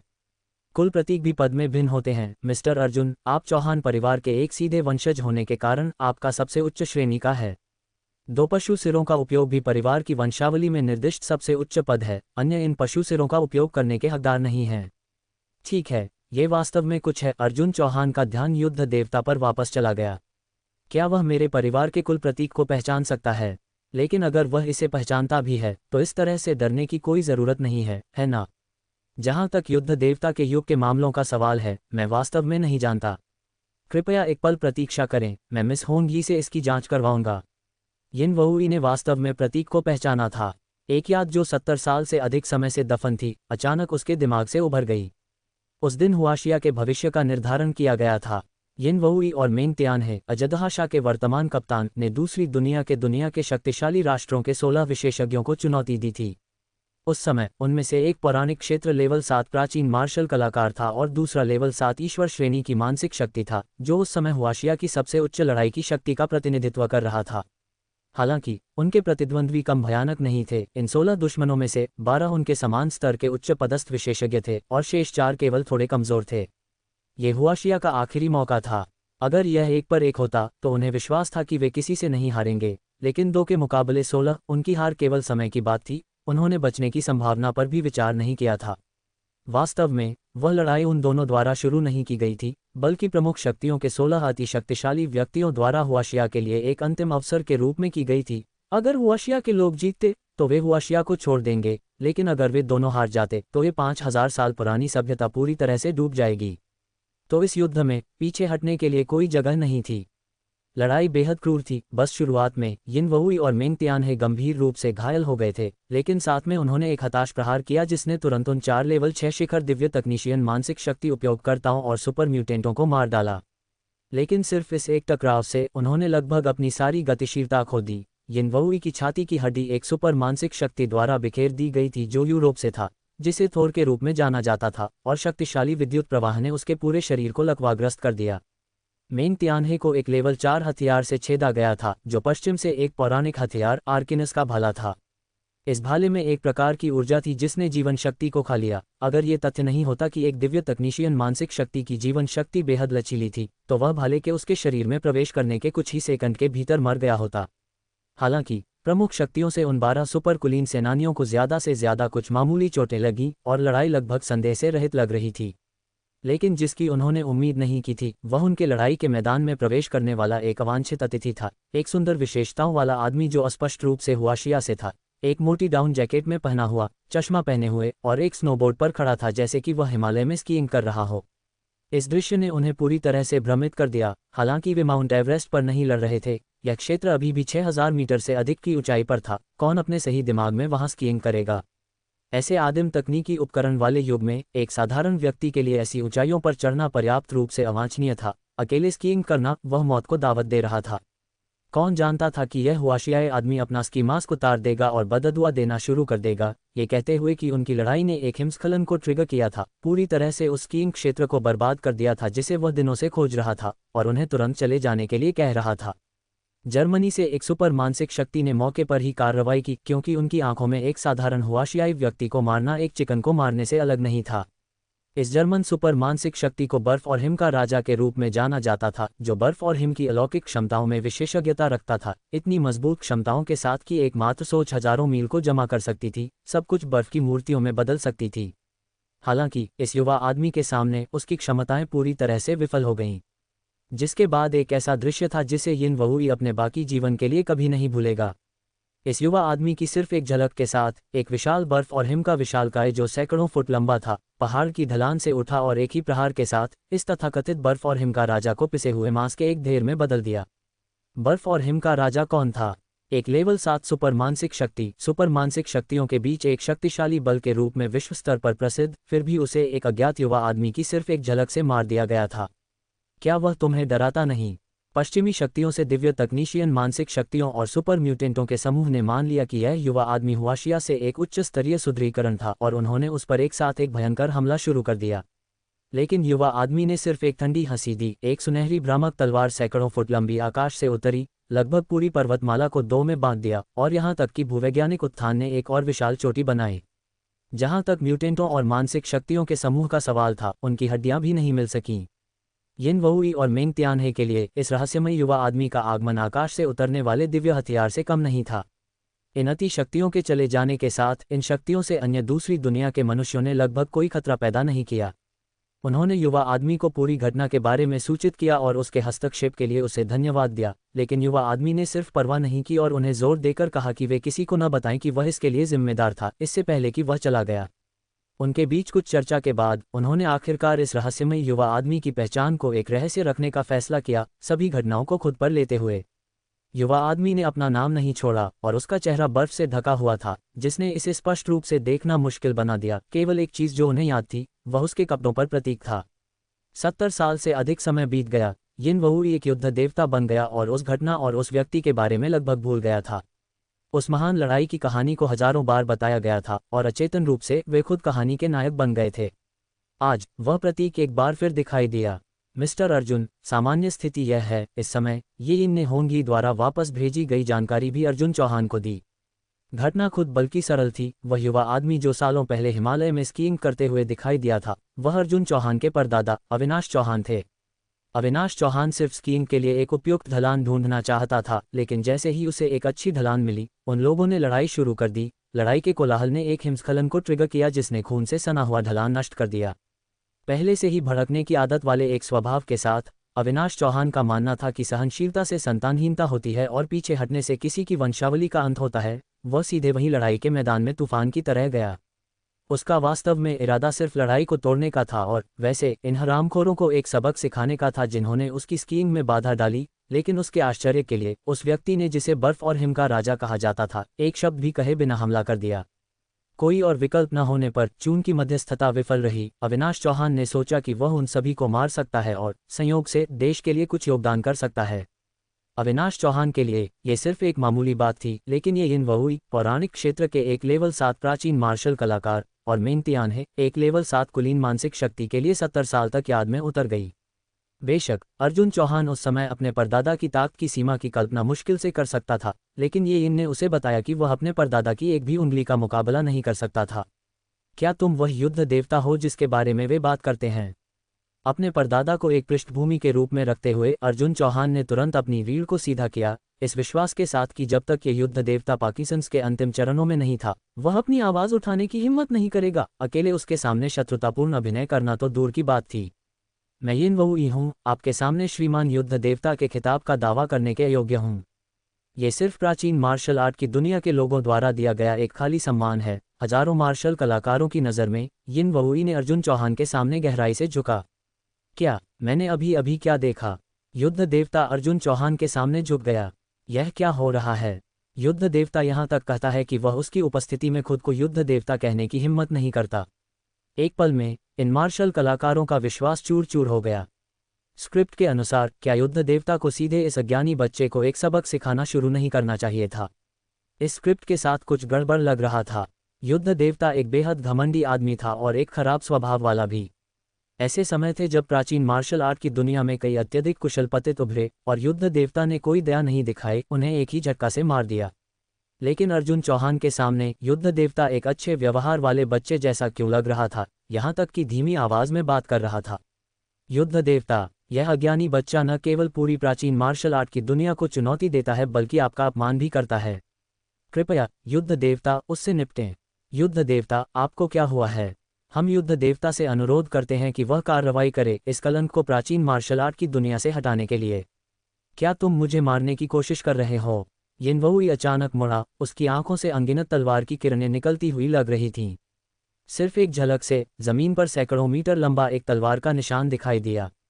उन दिनों में यिन वुई सिर्फ पौराणिक क्षेत्र का एक लेवल 7 मार्शल कलाकार था। यह महसूस नहीं कर सकता था कि अविनाश चौहान कितना मजबूत था। क्या वह स्वर्ग मूल सीमा पर था, एक ऐसा क्षेत्र जिसके बारे में सिर्फ अनुमान लगाया जाता था और जिसे सैकड़ों सालों से नहीं देखा गया था, या शायद उससे भी ऊपर? अगर एक पौराणिक क्षेत्र का एक योद्धा 200 साल से अधिक का हो सकता था, तो क्या ऐसे व्यक्ति के लिए अब भी इतना युवा दिखना अजीब था? अगर अर्जुन चौहान वास्तव में वह रहस्यमयी विशेषज्ञ था जिसने उन सभी सालों पहले कार्रवाई की थी, 70 साल बीतने के साथ कौन जानता था कि क्या यह आदमी अमरता की तरफ बढ़ने वाला था? वह एक मार्शल कलाकार किसी ऐसे व्यक्ति के साथ लड़ाई करने जा रहा था जो खेती अमरता के करीब था। क्या वह इन सभी सालों के बाद सिर्फ जीने से थक गया था? युद्ध देवता की दहाड़ ने तुरंत सभी को चुप कर दिया। उन्होंने पूरी तरह से बदली हुई आंखों से अर्जुन चौहान को देखा। अगर युद्ध देवता अकेले पूरी प्राचीन मार्शल आर्ट की दुनिया को डरा सकता था और फिर भी वह अर्जुन चौहान को नाराज करने की हिम्मत नहीं करता था, तो वह कितना शक्तिशाली था। ऐसा लगता है कि आपने इस प्रतीक को पहचान लिया है, अर्जुन चौहान ने अपनी व्यक्ति पर कुल प्रतीक की ओर इशारा करते हुए कहा। वास्तव में उस साल हिमालय छोड़ने के बाद यिन वुई और मेंग तियानहे ने तुरंत इस निशान की खोज करने के लिए अपने पास के सभी संसाधनों का उपयोग किया, लेकिन वे खाली हाथ आए। ये सिर्फ कपड़ों का एक ब्रांड नहीं था, इसने एक निश्चित बल, यहाँ तक कि एक निश्चित पहचान का प्रतिनिधित्व किया। मैं उस लड़ाई में आपके द्वारा दिखाई गई जीवन बचाने वाली कृपा और देशभक्ति को नहीं भूल सकता, यिन वुई ने कहा। अगर तुम नहीं होते तो भाई मिंग और मुझे शायद उन शक्तिशाली देशों के विशेषज्ञों के समूह द्वारा मार दिया गया होता। क्या वह जिसने उस साल कार्रवाई की थी वह अर्जुन चौहान था? असंभव। क्या वह उस समय पैदा भी नहीं हुआ था? क्या उन लोगों को युद्ध देवता और अजदहा शाह के कप्तान द्वारा नहीं मारा गया था? वास्तव में क्या हो रहा है? ये बेतुका है। मुझे बहुत अफसोस है, आपके हस्तक्षेप को एक रहस्य रखने के निर्देशों के कारण हम सिर्फ श्रेय खुद ले सकते थे। जैसे ही चारों ओर चर्चाएं उठीं, यिन वुई ने खुले तौर पर स्वीकार किया, अगर आप मुझे दोष देते हैं तो मैं इसे स्वीकार करता हूं, लेकिन मुझे उम्मीद है कि आप मेंग तियानहे पर अपना गुस्सा नहीं निकालेंगे। मार्शल कलाकारों को अचानक एक एहसास हुआ, तो उस साल यही हुआ था।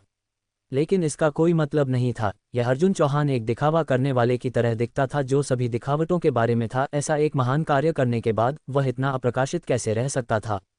आप गलत हैं। वह मैं नहीं था जिसने उस साल कार्रवाई की थी, बल्कि मेरे परदादा थे, अर्जुन चौहान ने कहा। वह प्रतीक जिसे आपने देखा वह सिर्फ चौहान परिवार की सीधी रेखा द्वारा उपयोग किया जाने वाला कुल प्रतीक है। तो ऐसा है। यिन वुई के भाव में कोई बदलाव नहीं हुआ। भले ही अर्जुन चौहान उस समय का आदमी था, यहाँ तक कि अगर वह उसका वंशज था तब भी वह उसके सम्मान का हकदार था। क्या मैं पूछ सकता हूँ कि आपके परदादा अभी भी ठीक हैं? यिन वुई ने सावधानीपूर्वक पूछा। यदि संभव हो तो मैं उनसे फिर से मिलना चाहूँगा। ओह, उसकी कोई ज़रूरत नहीं है। मेरे परदादा को हर जगह यात्रा करना बहुत पसंद है। अब मुझे कोई अंदाज़ा नहीं है कि वह कहाँ मस्ती कर रहा है। आप जानते हैं, उनके जैसे लोग कभी बूढ़े नहीं होते। अर्जुन चौहान को निश्चित रूप से नहीं पता था कि उसका परदादा अब तक किस समानांतर दुनिया में गड़बड़ी कर रहा था। शायद पश्चिम की यात्रा की दुनिया में जैद सम्राट के साथ ताश खेल रहा था। ये वास्तव में एक दया है। यिनवुई ने अपना सिर हिलाया। मैं बुजुर्ग को मेरे जीवन को बचाने के लिए व्यक्तिगत रूप से धन्यवाद देना चाहता था। ईमानदारी से, मेरे परदादा इतने महान नहीं थे। अर्जुन चौहान ने अपने कंधे उछाले। बात यह है, आप बहुत भयंकर रूप से लड़ रहे थे। आपने उसके द्वारा पाई गई प्राकृतिक की ढलान को नष्ट कर दिया, इसलिए वह आपको ढूंढने आया था। जब वह लड़ाई को रोक नहीं सका और उन मूर्खों ने उस पर हमला करना शुरू कर दिया, तो उसके पास उन सभी को मारने के अलावा कोई विकल्प नहीं था। यही है उस साल जो हुआ उसका सच। एक आदमी ने सिर्फ स्कीइंग के लिए 1 दर्जन से अधिक शीर्ष स्तरीय विशेषज्ञों को मार डाला। धिक्कार है। क्या चौहान परिवार के सभी लोग इतने भड़कीले हैं? कुछ नया सीखना, वह कारण बस बहुत खतरनाक है। तो तुम कह रहे हो अर्जुन चौहान का एक परदादा है जो 70 साल पहले ही युद्ध देवता और अजयदहा शाह से बहुत आगे निकल गया था, और वह अभी भी जीवित है। यह कोई आश्चर्य नहीं कि अर्जुन चौहान के पास सिर्फ 20 साल से अधिक की उम्र में ऐसी भयानक ताकत है। अब उसके परदादा को कितना शक्तिशाली होना चाहिए? क्या वह पहले से ही उस स्वर्ग मूल सीमा स्तर पर हो सकता है जिसे सैकड़ों सालों से किसी ने तोड़ा नहीं है? एक ही चाल से 1 दर्जन से अधिक शीर्ष स्तरीय विशेषज्ञों को मारने के लिए उसे पहले से ही स्वर्ग मूल सीमा में होना चाहिए। क्या ऐसा हो सकता है कि उनका एक परिवार है जो उस युग से अखंडित रूप से सौंपा गया है? यह अजेय पंथ पूरी तरह से अजेय है।